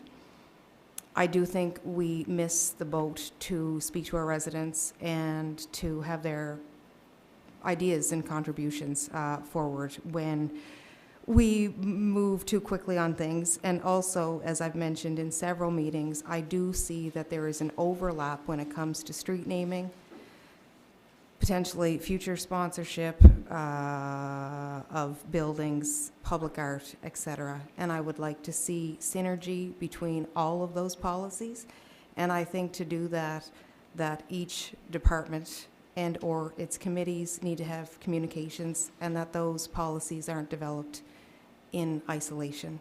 Because for me, it's most important that as a town, we are reflecting an overall values, or process that we are interacting with those opportunities the same regardless as to whether or not it's a street or a bench, etc. I agree, but I'm just saying, I know the town's incorporated in 1995, and there's been a lot of names being named and stuff like that, so I don't know how far, I don't know what the, I don't know why it was working well. I don't know why there was a review made on the process, so I just wanted to voice my opinion on that. So I just looked at, I guess, more, you're talking residents, you're going to get people that like it, don't like it, you're going to get people yes and no. I don't know where you're going to draw the line on it. Again, maybe it's this committee, this research that you're doing, Jeff, and so on, is going to pick template, check those boxes, and then move forward that way. And I think I wasn't critical, I guess, I'm not criticizing the way it's worked over time. I think there are certain areas, especially as we go forward in, our new public spaces, et cetera, that we're looking for public engagement, and that people want to feel connection and maybe a sense of ownership in these places. When we look at some of the instances that we faced over the last year and a half for the town, and when people bring forward the idea of potentially street naming and or memorial art, et cetera, that it maybe causes us to pause and reflect on how we approach these matters, and that we perhaps apply the same lens that we would in those instances. Will this be a longer process? Is this going to be a longer process now with putting names forward, or just going to be a short process? I'm not involved in the street naming policy at all. Yes, anyways. But one interesting perspective and one interesting approach that actually is being undertaken in the city of Moncton is what they've implemented in their naming policy. And their naming policy was incredibly robust, I gotta say. It was a very impressive document. And that's actually in our planning agenda materials from our meeting last week. So if you want to review that, that's there still. Yeah. And one of the things that they did, I think, to get around these issues is to have a name bank. So what they would do is there would be committees where they would be proposing names almost, I'm going to suggest on a fairly continuous basis that might reflect cultural significance, historical significance, specific regional significance, what have you, and they would go into a name bank. And essentially then when a new street was coming into play for development, the council or the appropriate committee could go to the name bank and select something that's been through a fairly thorough vetting process and that is continuously being updated. So we're not going basically and doing an ad hoc naming procedure each and every time we're looking at a naming of a street. I think that approach has a lot of merit, I think, because it's something that's being continuously looked at and something that I think can be somewhat of a living document. That's certainly something that we are considering at planning. And I think this conversation between yourselves, Councillor Glenn and Chandler, is certainly kind of illustrates the tension where we need something that's gonna be nimble, all right? Sure. Because we can't have this held up for months in a committee here or there. That's But right. also, we wanna make sure that we're getting as many voices into this process as possible. We appreciate and understand that once a street's named, or road's named, or some travel path is named, that usually doesn't change, right? So that, it's a big responsibility, we wanna make sure we get it right. So that's one approach we're looking at. Personally, this is just me, I think it has a lot of promise, but certainly something that I expect we'll all have a good discussion about. Yeah, and I think it is something that we are planning to be looking at, all committees. Right now, all committees have been asked to input on just exactly what you're speaking about. I think it's a great suggestion, and it is something that we'll look at and have a full discussion at a committee of the whole before anything's finalized. But I think a lot of good work, as Councillor McDonald's already pointed out, a lot of good work's already been done in terms of research, what other jurisdictions are doing, and some of the best practices out there. I think is something that will really stand us in good stead. Really value the analysis of staff on this, as well as input from all the councillors, all their committees. I think everyone has a perspective on it that's important, and we really need to consider when we're naming a street or a place in our town, that it is, as Councillor McDonald mentioned, it is a big responsibility, and it's something that it can be changed, but it's something that when it is changed, it causes a bit of disruption and dislocation and that sort of thing. So we do want to get it right.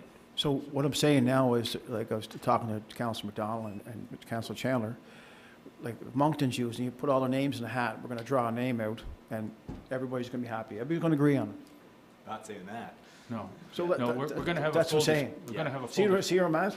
See where I'm at? You're going to get, it's just, I don't know why We're not going even. to decide this tonight, Councillor. But it's like, Deputy Mayor. respectfully, I think it's like anything, right? I mean, we're gonna make certain decisions. Yeah. Maybe not everybody's happy with that decision, but we're always gonna try to act in the best interest of the town. Okay, We might not all agree here either. That's right. Right? Yeah. That's absolutely possible. yeah, But again, that's how the process goes, and, you know.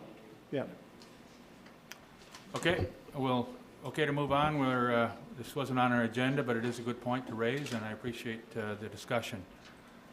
Next item on the agenda is infrastructure. I'll ask the chair of that committee, Councillor Deputy Mayor Gallant, to give his report. Thank you, Your Worship. Dated February 14th, 2024. Happy Valentine's Day, everybody. Several infrastructure projects underway and at different stages. The Corey's Force Main Extension Project is out for tender now. The Community Campus Solar Array Project will be tendered this month, and the restoration of Kelly's Pond shortly thereafter. Staff remain involved with review, coordination, and consultants to keep the design projects on schedule. Most construction projects underway have halted for winter, such as Bunbury and Corey Sewage Lift Station upgrades, the community campus, and site services, and the waterfront gathering and event space project now with the snow that has come down. However, work continues on the water reservoir on Georgetown Road with the goal to be commissioned by the end of March.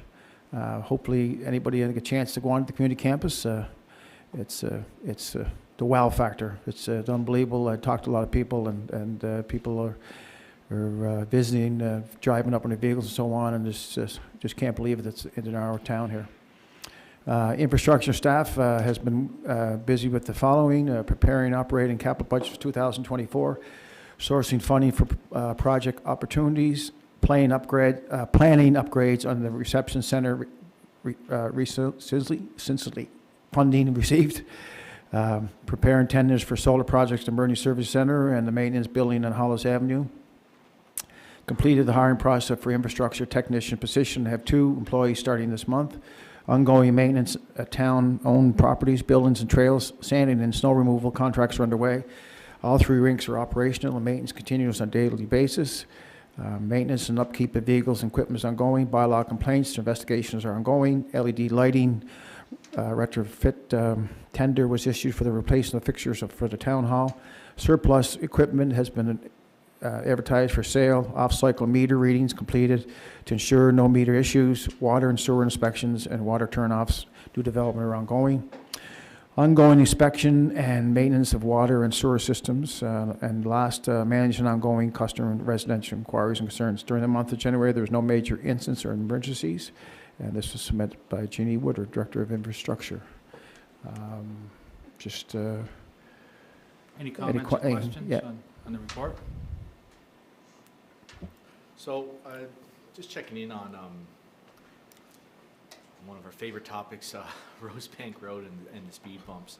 Wondering how that's going with snow clearing or things of that nature. Any issues there?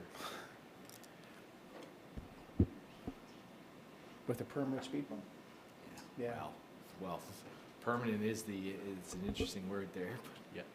I don't really have much to add to that or to answer, but no, I haven't heard of any issues. That's good. Okay. It would be regular maintenance for the Department of Transportation. They are well aware of them being there, so they would be able to manage them appropriately. Okay, great. That's great. Thank you. Sure. Yep. Just one, looking forward to the Kelly's Pond work. I know that I like a broken record on this. You know, the work done in Moore's Pond worked out really, really well. And looking forward to Kelly's. That's been a long time coming. So I'm excited.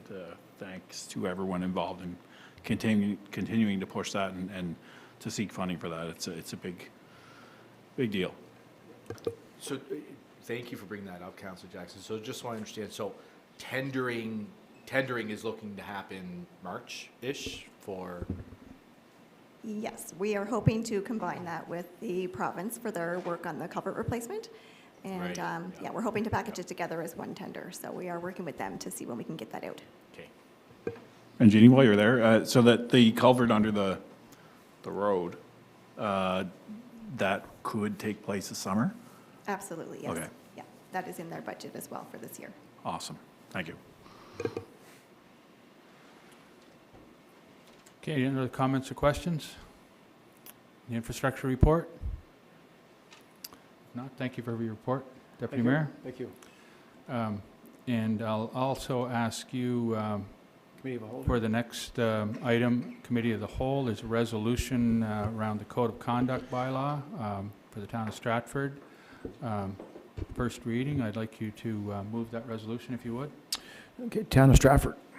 Resolution number CW 003-2024, the Code of Conduct bylaw number 54-1 or dash first reading. Moved by myself, Deputy Mayor Steve Glant, whereas the Municipal Government Act, MGA, provides municipalities additional authority and autonomy to gather an additional accountability via a requirement that actions to enable by bylaws, and whereas a bylaw is required to set a minimum expectation for the behavior of members, council in carrying out their functions and decisions making that benefits the town of Stratford, and whereas the Code of Conduct bylaw number 46 is outdated and needs to be replaced. Being it resolved that the attached Code of Conduct bylaw number 54, be hereby read and approved at this first time. The resolution bears a recommendation of the Committee of the Whole at a meeting held on January 31st, 2024. Do I have a seconder? Seconder? Second. Second by Councillor Councillor McDonald. Thank you. Okay, discussion. Any comments or questions on the proposed Code of Conduct bylaw? Not necessarily on the Code of Conduct bylaw, nor the resolutions. But something related when you review the Code of Conduct, Okay. I should say, more than anything, is the, Is your mic on there? Sorry. I don't know, maybe a little closer? Yeah. Better? Okay. You know, when you review the new Code of Conduct bylaw, there's certainly a lot of cross-referencing between our Code of Conduct bylaw and our procedural bylaw. And I appreciate the training that the province provided on the new Code of Conduct bylaw. Personally, this is just me. I think it might be a good idea at some point or another, whether it's just even an in-house session to review and discussion about our procedural bylaw. I just want to make sure we're following everything there. I think we are, hope we are, but just something to bring up, I think, more than anything else. I think for me personally, I would find that helpful, a review of our procedural bylaw, not for amendments, but just to make sure that we're in line with that, I guess, if that makes sense. Yeah, I agree, No, Your Worship. Yeah. And do thank the municipal affairs folks who did kind of in conjunction with the us looking at this, but the new training that was given, mandated for all councillors, PEI. It's important. It's timely with some of the You know, things in the news around folks that aren't following it, and you know, we're lucky, we're very fortunate here that we don't, you know, things are followed, we're very collaborative and we do a lot of these things, but it's important to have clear understanding of our code of conduct in case something does happen. So, yeah, kudos to the folks who did internally look at this, and in municipal affairs and government on kind of reinforcing this.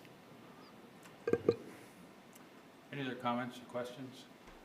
This is the template for all communities, Your Worship? Yeah, we've had a code of conduct bylaw. Yeah, this is basically taken from the what was proposed for all municipalities, but there are some differences that you know were highlighted, and I think to comply, we're in total compliance, but we need to customize it for our situation, and I think that's been done. Yeah. We did have a code of conduct bylaw that was pretty comprehensive, and when the new Municipal Government Act came in, the code of conduct was part of that, the new code of conduct, the provincial-wide code of conduct. So we've amended our code of conduct to comply with that Municipal Government Act bylaw. So I think there's been a lot of you know, work done on it. CAO Crosby would like to say something on it. It's also in relation to the Code of Conduct regulations that the province came out with recently, and we had to align with that as well as the Municipal Government Act, so I just wanted to note that. Yep. Okay, any other comments or questions? If not, call for the question. All those in favor, first reading? Aye. Those against? Motion carried. Okay, thank you for that, Deputy Mayor. We'll now move on to sustainability. I'll ask Councillor Gordy Cox to give his report, Chair of that committee. Thank you, Mayor.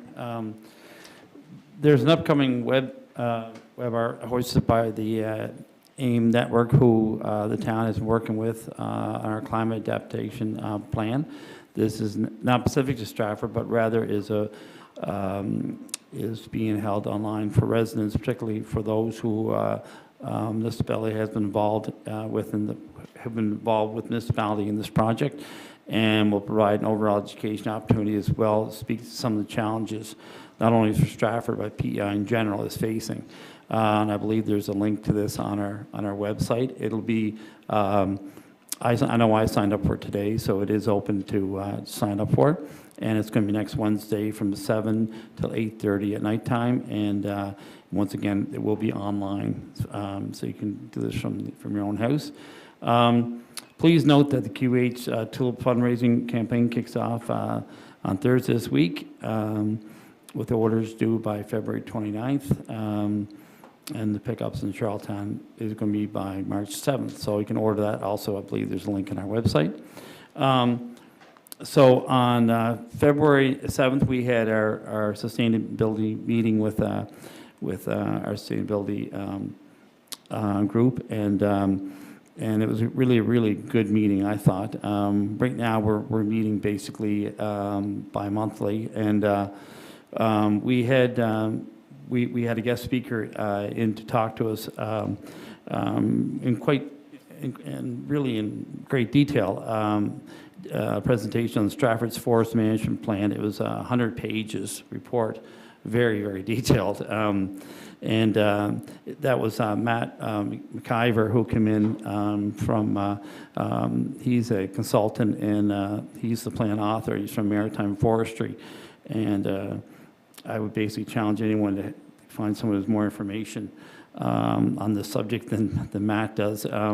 He was very, very good. He stayed and he talked to all of us about what he sees is some problem areas for Stratford, also some positive areas for Stratford, and also some areas that we could really benefit if we put all our energy into developing some areas. So I thought it was really excellent. And then not only did he present, but then he stayed around after in the meeting and listened to other reports that came through. And at times we could ask him for his comments. So it was really fitting to have him there because of what was on the agenda that day. So really want to thank Matt for coming and talking to our group. I'm hoping I can maybe persuade Matt to join our group next year. It'd be kind of nice. We do have quite a group though. So also the Stratford podcast, I believe I might ask Wendy just to give us a little bit of an update on what's happening with the podcast and Adam Ramsey, our host for that. So. Yes, I just got a sneak peek of it today. It'll be launching on Friday this week. And we've been working on this for a number of months. Yeah, it's going to be a bi-weekly update, kind of like a mini town talk or mini e-newsletter kind of thing, just hitting on the highlights of what's going on, but just another opportunity to reach residents who are interested and meet them where they're at, if they're driving in their car to work, listening to a podcast or, wherever. So just be, we're looking at something that's sort of 6 to 12 minutes long, short to the point, give them the highlights and give those and those that maybe we aren't reaching another opportunity to hear from us. So. All right. Who's the host? So how do you access it? What's the access procedure? It's going to be on all the regular podcasts, so, Apple Music, anywhere that you get your podcasts. We'll be promoting it once we have it live and ready to go. Adam Ramsey is our host. Yeah. So you can go on Spotify or something like that? exactly. And find Yep. it? Yep. It'll be there, and you'll be able to subscribe to it like any other one. Okay. And, yeah. Did Dale say no first, or? Yeah. He's our backup. Okay. All right. Great. Thanks. Thank you very much for that. The Climate Action Plan for Stratford. In 2022, the Clean Foundation received funding from the PEI Climate Challenge Fund, the CCF, to advance municipality solutions on climate change by assisting them to draft climate action plans. In collaboration with the Federation of PEI Municipalities, Clean Foundation has worked with the town of Stratford to research and compile a new climate action plan, replacing a decade-old version that's no longer in use. And our sustainability committee was very excited to recommend this final climate action plan and put it on to council. So it was great to have that finished. And I want to thank everybody on the committee for working hard on that, and also staff here in Stratford. Once again, and I think I mentioned this before, there is still some trees available if you want to purchase a tree for $50, a mature 5 to 7-year-old tree that will be planted in the spring before the summer. And once again, it's in collaboration with the town. And just a quick review, it's like you dig a hole and they come put it in the hole and you put the clay back in. And these trees are basically $150 to $200 trees. So it's a real great benefit for your property and also for Stratford to receive a tree. I know I got one last year. I look forward to getting another one this year, especially after the Hurricane Fiona. I know most people could use an extra tree for their property. So that was great to see that.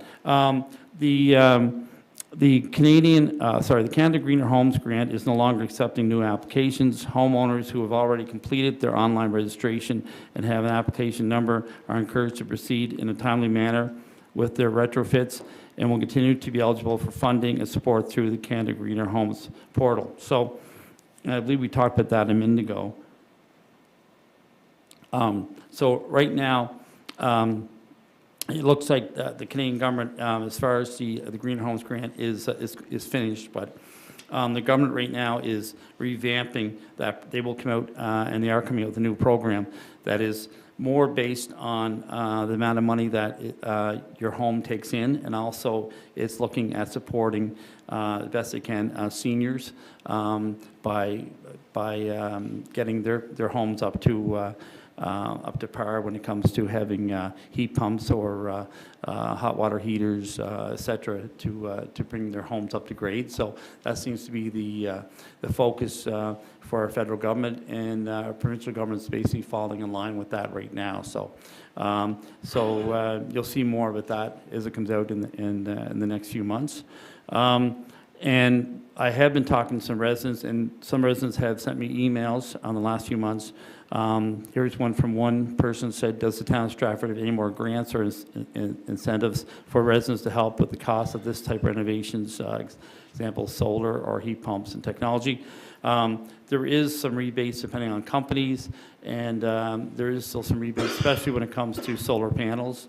And if anybody wants to, they can contact me directly, and I can send them some links to some other programs that they may be able to tie into when it comes to those. Also, on this past week, we had on February 8th, we had the wrap up for the Switch program. We had the president of the Switch PACE Community Interest Corporation, Julian Boyle, came over here from Halifax. And along with some staff members, some councillors, CEO Jeremy Crosby, and our worship, Mayor Steve Ogden. We attended this meeting. It was nice to see Julian. I'd been in meetings before online with Julian, and also talked to Julian at the Sustainability Conference in Ontario. A very knowledgeable person. He still calls Stratford one of his best students, as he puts it, where residents up to 5%, which is unheard of, use the Switch/energy audit program, and where a lot of communities, the goal is 1 or 2%, and we were at 5%, which is, as he said, is unheard of. One last thing here. Also had people contact me asking about hybrid vehicles. It seems to be on everybody's sort of mind right now. In the industry, that basically I think what we're talking about is what's called a BEV, or a battery-operated vehicle that is obviously more sustainable than fossil fuels. I did a bunch of research on this just to kind of quickly look at this, the pros and cons, and I'm just going to read 5 things out for each. But the pros, of course, with electric vehicles, and there can be all kinds of different electric vehicles. Obviously, there's HEVs, which is hybrid electric vehicles. There's PHEVs, which is plug-in hybrid electrical vehicle. There's FCEVs, fuel cell electric vehicles, and the final is the MHEV, which is mild hybrid electric vehicles. So there's all types of different ones. The pros of electric vehicles: better for the environment, for people looking at driving mostly on PEI. It's very excellent because we do have, we're getting more and more charging stations all the time, and technology is improving with that. 2, you can save up to $2,000 per year. A lot cheaper to run an electric vehicle than fossil fuel vehicle. There is federal government rebates, especially if you're electric plug-in vehicle. And if you're looking to work towards climate goals and net zero for the province, this is absolutely the way to go. The cons, it's more expensive to buy or lease a electric vehicle, and a lot of times it's a longer wait list to get that vehicle into your hands. And not all companies, by the way, automotive companies are making all these brands of electric vehicles. Not enough charging stations, especially off province. Hard to find, and also hard to find second-hand vehicles when it comes to vehicles that are electrical. Charging vehicles can take as long as 2 hours sometimes or more, and that's just when you get to the electrical charging station. Sometimes you have to wait before you get there. Insurance costs will continue to rise in the future with electric vehicles, especially because of the cost of repairing electric vehicles, and also because of the ignition fires that have taken place. And if you've been reading reports on the fires, even when firemen show up, it takes a while to put an electric car out. It just keeps burning. So, and there is,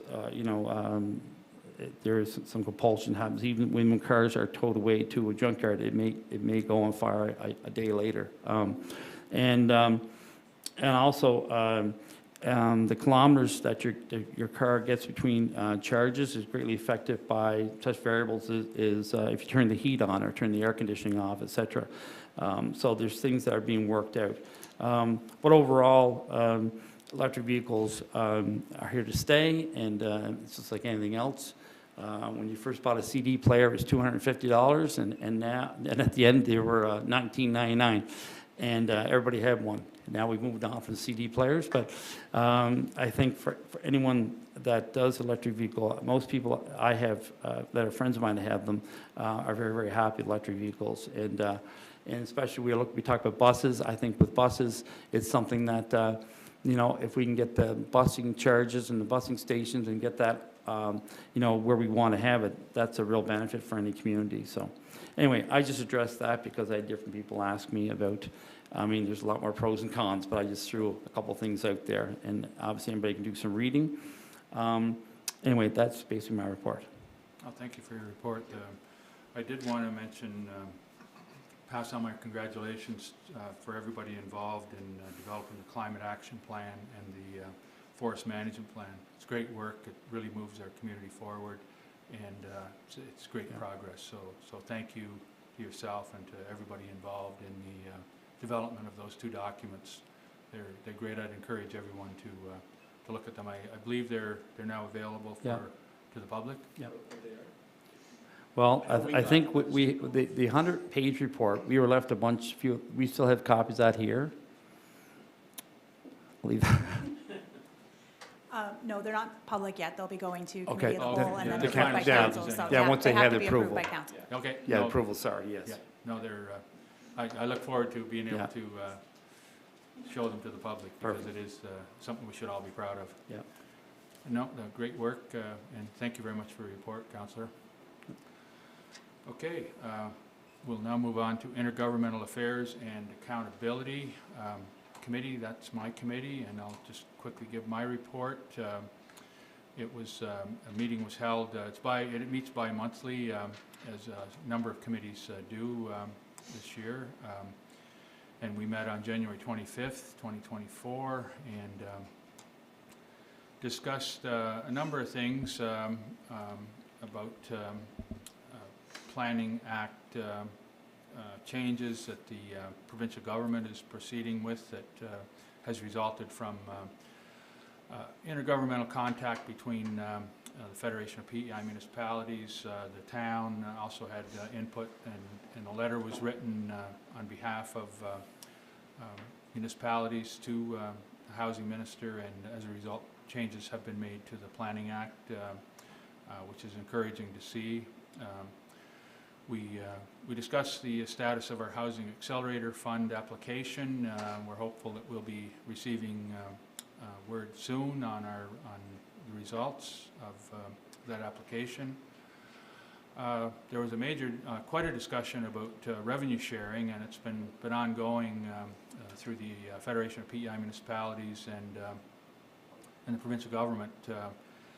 There will be a further meeting in the future with our provincial representatives to discuss that, to see if we can get, in view of the fact that we are already developing our 24-25 budget, it's really important that we get a signal or some kind of indication if there will be an increase. Towns and cities and all municipalities have not had an increase for this will be the third year that there hasn't been any increase from an agreement that was reached, I believe it was 2013, 2017, 2013, I guess, yeah. And so, so it's really reaching the point where it's becoming a real difficulty for not only our municipality, but all municipalities on PEI. There was a discussion around the social media policy, around some consideration to how we're going to approach that in the future. Then there was some discussion about an upcoming meeting, or a meeting that was held with Minister Lawrence McCauley, Minister of Agriculture Lawrence McCauley, where we talked about a number of town issues, but as we discussed earlier in this meeting tonight, a need for a federal commitment to support our need for a multi-use facility and our concept to develop that facility. Also, a meeting that was held with Minister Burridge, or MLM Burridge, about a number of issues around multipurpose facility, transit, and primary care space in Stratford, and that was a good discussion, very positive discussion. And the committee also discussed, received a verbal update about the organizational review, the progress of the organizational review and the process and methodology. And also our meeting, I believe Deputy Mayor was there as well, meeting with Chief Superintendent, RCMP Chief Superintendent Kevin Lewis around a number of town issues we've already discussed as part of the safety services discussion, speed control cameras and that sort of thing, and just about the update on the police study that was carried out in 2017, and then just a couple of other updates were received. So of other meetings that were held with other government officials. So that's my report. That was a meeting that was held. That's basically. Any questions or comments on my report? I have two, Mr. Mayor. Just so with respect to just a mention of the discussions about the Planning Act, and I know that there had been changes made as a result of the advocacy from the municipalities back in November, changing the definition, for instance, of a grieved person. I just wasn't sure from the way that it was written. Do we expect or anticipate more changes to the Planning Act? I don't know. I think this is the first meeting we held since that has been held since that update's taken place. So we just wanted to update the committee on those changes and let them know the process for how it originated. Okay. And the response by government to provincial government to those suggestions. Okay. The other question I have is, I think there had been discussion in the past, and I don't know if you've heard anything from either Minister Berger or Minister Redmond about the development or the construction of any of the medical homes in Stratford. I don't know if there's any discussion at that in intergovernmental affairs. No. Or I don't know if our CEO. We have a medical firms here. We have discussed it. Yeah. Yeah. Go ahead, Count. I've had some recent discussions with representative from the government on staff. So they're not looking for additional land at this point, but they are looking to expand the facilities that are here in Stratford. Okay. In the near future. All right. They've had some success with what is here now, but they're certainly looking to expand on that. My message was we just want to make sure that it is in Stratford, and if it's an expansion and an existing facility, we're fine with that. Right. But we also do have a piece of land that if they do need it in the future, that we would consider either trading it with another landowner or selling it to them directly. It's not serviced at this point, and there's no road in front of it, but they're definitely looking to expand medical services here in Stratford. Great. I mean, that's good, and I think that's appropriate, so that's why I'm asking. Thank you. Any other? I have one small question. I'm very intrigued and interested in this. I've talked about speeding a lot, but the speed control cameras, and I saw the same report about Newfoundland, and it was really astonishing when I think there was 93,000 times they had people speeding when they did the initial, without charging anyone. They just did a run through, and there was 93,000 incidents. Like the part, like I didn't know this part, but the legislative, changes need to go through legislation first.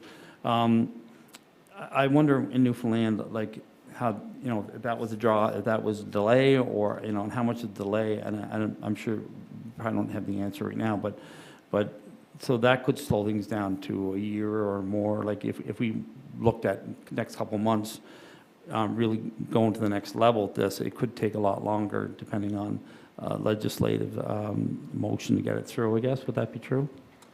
Well, I think there was a commitment by government to bring enabling legislation to the House. I did have an opportunity at a social event to discuss this with Minister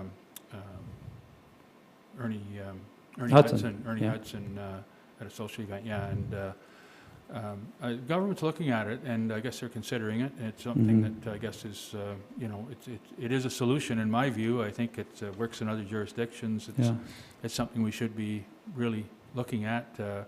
And I think exactly as Newfoundland did, getting them in place and sending letters to offenders to begin with, and then following up after a suitable period of time with actual citations, I think is a good approach, and it's something that people would have fair warning, and it would give a good indication of you know the scope and the depth of the problem.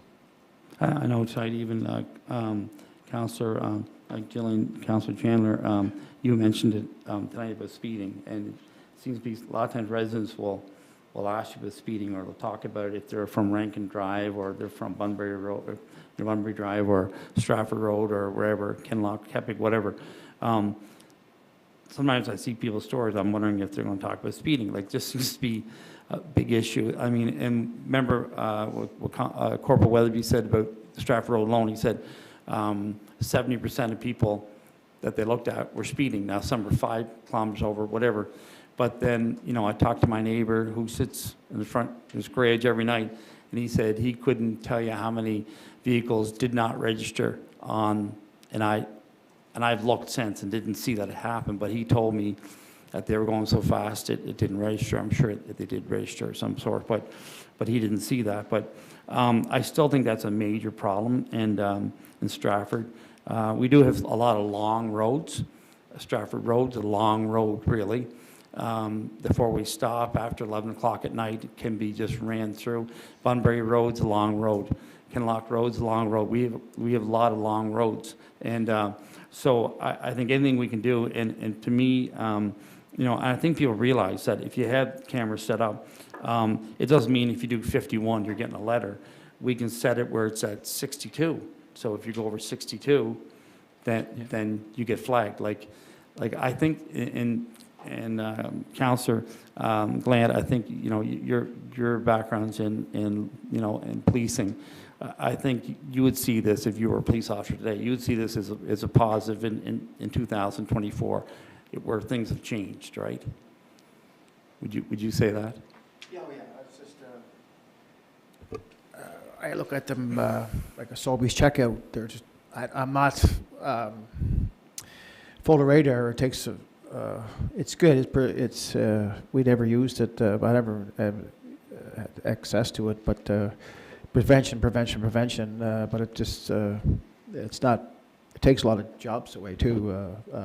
You know, and you're not hiring police officers and so on. But it's good and bad to it. And But wouldn't the police officers have more time to do other jobs? That's why I look. I mean, we are understaffed as it is for RCMP.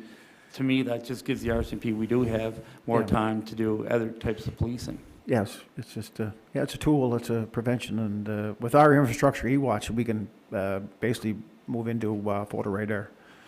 Yeah.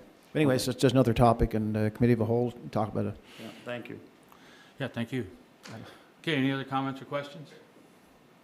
If not, we'll move on to item 17, inquiries by members of council. Anything about the town that anyone would like to inquire about, follow up on, or anything?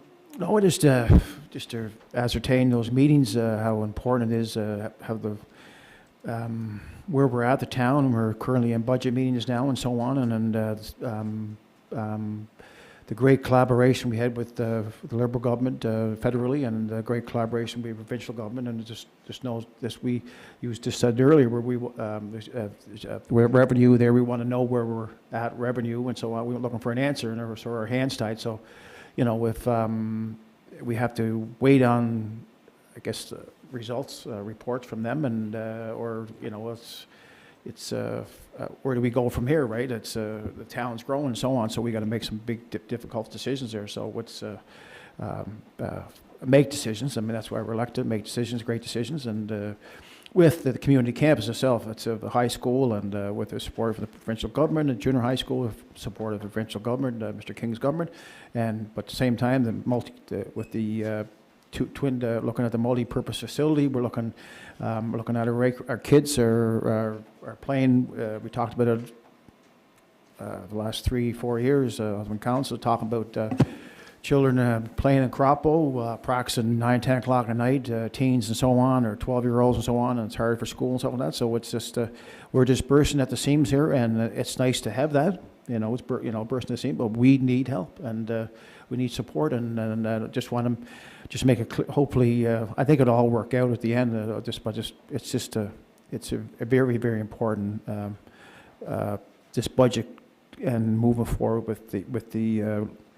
McCauley and so on, the federal government, and Mr. King's government with Jen and Jill and so on. So it's going to be some big issues here. And Yeah, I'm hopeful that we'll hear Yeah. something soon. We have, as I said, we're having meetings coming up, and we hope to have some good information coming our way, and we hope so anyway. Yeah. We got our fingers crossed. So Yeah, with a I think multi-purpose- it's really necessary. It's something we're approaching crisis situation with regard to Yeah, to our budget. that's right. You know, and that's where a crisis. At a time when people are really struggling, it's really difficult to ask for more money. I know, but Yeah, oh we yeah. really need it to get a growing town needs more funding to offer the programs and services to keep everybody safe and healthy, and you know, that's what's Yeah. required. So, yeah, we're going to be moving forward on that. I'm sorry, go ahead. Just along those lines, Your Worship, I think we're very fortunate that we have very engaged representatives, both from the provincial level and the federal level, Yeah, who understand the challenges that we have now and into the future. And we're fortunate that each of those representatives are member bodies of governments in power. So, and we look forward to more continued positive interactions with them, and as Councillor Glant said, positive results for our community going forward. We really are poised for exponential growth, and with that requires significant infrastructure development. One of the keys, I think, is working as a partner and viewing it not as a handout, but as an investment. That's in, right. in not only in Stratford, but in the whole island, because as we move forward, our economy expands and we get more infrastructure, it creates more business and more tax dollars for the provincial government and the federal government. And the more we grow, the more we meet mutual objectives, both provincially and federally as well. That's right, In yeah. relation to the Yeah, environment, in relation to housing. Climate, yeah, everything, yeah, you're right, yeah. Okay, any other comments or questions? I guess we've already moved to number 17, inquiries by members of council. Any other inquiries by members of council? If not, we'll go to other committees. I'll ask the chair of the Stratford Seniors Complex, Deputy Mayor Gallant, to give his report. Thank you, Seniors Worship. report. Thank you, Worship. It's just a meeting. We had a meeting on yesterday, a great turnout with the seniors, a meeting here in the town hall. And we discussed a few things on the topic here. The renovations are completed at Unit 13. Unit is ready to be rented. Unit 10 has been rented. New tenant will be moving in this month. The capital work is planned for 2024 and we reviewed at Seniors Committee meeting this week. After last week's major storm, the snow around the buildings was extremely high, and a contractor will be on site February 12th to take snow away from the building, and snow will be hauled away as there is no space to move the snow within the parking lot of the building. So Carol Ferguson has been appointed to Seniors Liaison, representative for the Seniors Committee. Year-end working paper file is currently being prepared, and we currently have, is it 22, Kim, 24? 22? 24?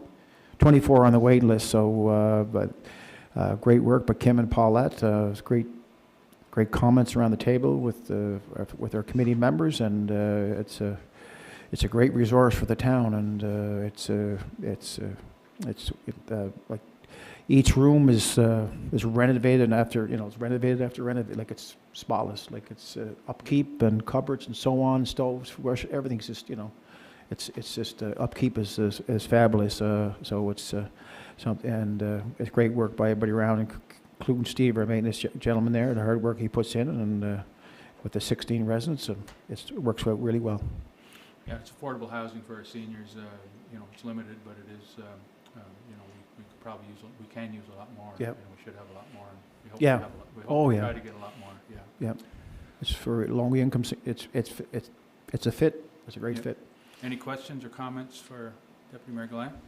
One small one. I know before we talked about like television for different rooms, et cetera, like making that affordable and accessible. Yeah. And also about having heat pumps in there, what we can qualify for what's going to be placed in there, and if there, I know right now that both federal and provincial governments don't have specifically for senior Right. residents, because a lot are privately owned, obviously, but so on those two issues, I was just wondering what's the latest development? I think Kim's coming forward there.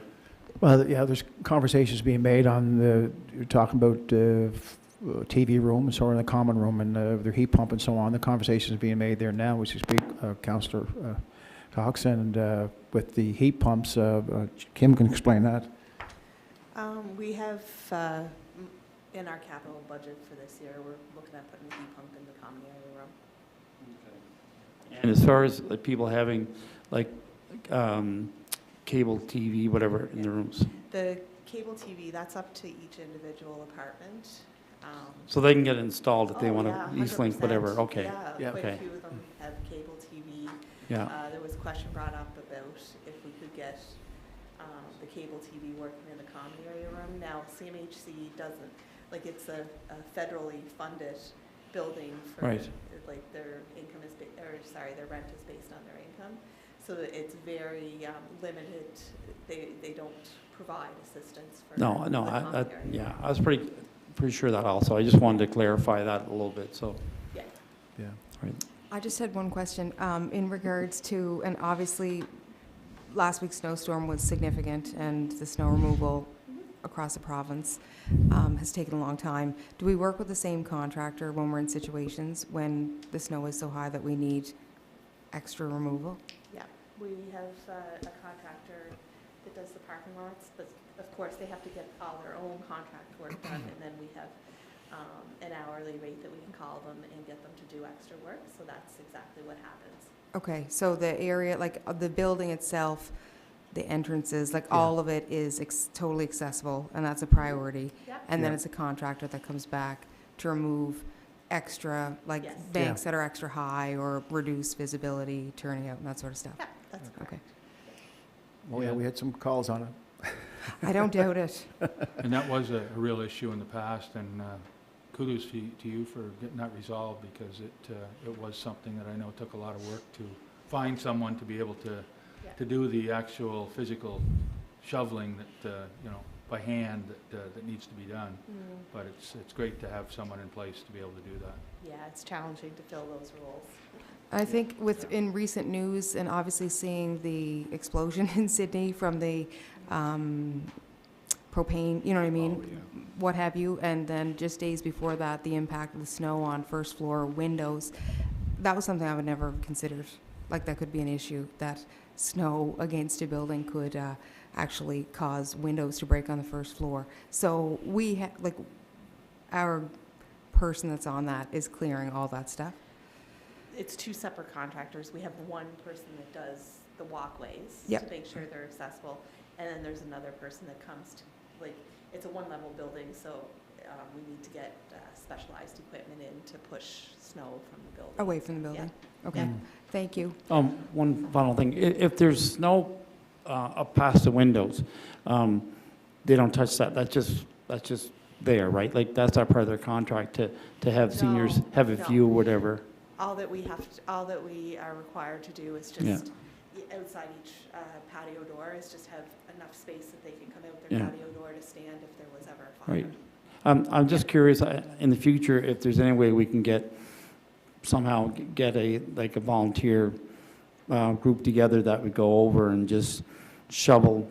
I mean, if you're stuck in your room and you have no view out the window, I just think that's something that's very important to seniors, to be able to look out their window, feel the sun, see what's happening. I would love volunteers. I volunteer. I don't mind swinging a shovel. But I just think that's very important for our seniors to have the view outside their windows and their connection to the world, and not feel that they're inside four walls. Yeah, 100%. Oh, yeah, with the snow, I mean, like White Wan or something like that, extreme circumstances, you're going to, have to work with a contractor, and so on. And then the facility itself has a generator, and when the power goes out, generator comes on. So the heat and everything else is to be there, that's in place and so on. And with the snow removal, they have a contractor comes in with truck, loaders and so on, and then move the snow. And it takes a couple days later with all the. No, I know, Yeah. but I'm just commenting on their window. A lot of them have like Yeah. 1 or 2 windows in their room. Yeah. And if the snow is up past the window where they can't see out, Yeah. it wouldn't take very much if you got 8 or 10 people come over with shovels and just get rid of the snow so people can look out their window. That's a very, I think that's something they may not ask for, but it's something they would really appreciate. Maybe somebody for the Good Deeds Cup or something. Well, just something, rather than watch Netflix, go do that for an hour. Just one last thing on this. I know There was talks earlier, you talked about the youth center. The youth center could jump in there, or some of the grade 12s could jump in there and help out with something. Councillor Jackson. Yeah, Sorry. no, just another broken record comment. I think, like, we've had 24 people on our waiting list for 6 years, 7 years, probably before that. But it'd be nice if federal government's looking at throwing some money in the provinces and the municipalities, if we could consider, lobbying more to get another seniors building here. Like the rent based on their income, you're not getting that in any other areas in Stratford right now, and it's a great service to those who have access to it now, but we've consistently had, twice as many people hoping to get in. So I hope that, and I know it's been, that's not saying we haven't tried, but I'd like to see us continue to look at that. And I do appreciate Councillor Cox's idea. The quality of life of our residents is important. I'd volunteer too with you to go do that. Based on COVID and all the loneliness and all the different things out there, those things do make a difference. Great suggestions, thank you. Oh, sorry, Councillor Dowling? Just along those lines, very quickly, Your Worship, we have had discussions, and I know the CAO has it in the longer-term planning in relation to a community response team for environmental emergencies in particular, fallen trees, and could well be snow removal in events like we had recently. So that may be something from a community volunteer perspective that we will be developing and equipping and training people to participate as a trained group for such responses. I think that is on our strategic priorities list that they're called emergency response teams, community emergency response teams, and it is something that we're going to be looking at over the next 3 years. So. Just around the table, we need more bodies. Yeah. More staff, you can't put pressure on staff, and need more bodies. That's why we had that reorganization chart. Anyway, thank you for your report, Deputy Mayor. And we'll now move on to appointments to the committees. Any appointments? No appointments, no proclamations? Any other business? I just wonder if we could acknowledge that this week on the island, it's School Staff Appreciation Week. Oh, yeah, so that is to recognize the efforts of teachers, administrators, admin staff, custodians, cafeteria workers, bus drivers, everyone who supports the school system. Oftentimes it's executed by home and school and parent volunteers that are leading and showing recognition for these people in schools across the country, or across the island, so I think we should say thank you to those. Yeah, and we have a former educator at our table here, Councillor Cox. Really, his insight and his contributions over the years have been really important to a lot of young people, and I think the impression and the difference that teachers make and administrators and anybody involved in the school system makes in young people's lives, it's an investment in the future. It carries long-term impacts, positive impacts on society. So, yeah, it's really good to recognize teachers. You're still shaping minds. Any other business that anyone would like to bring to the table at this time? If not, I'll call for a motion for adjournment. So moved. We're now adjourned.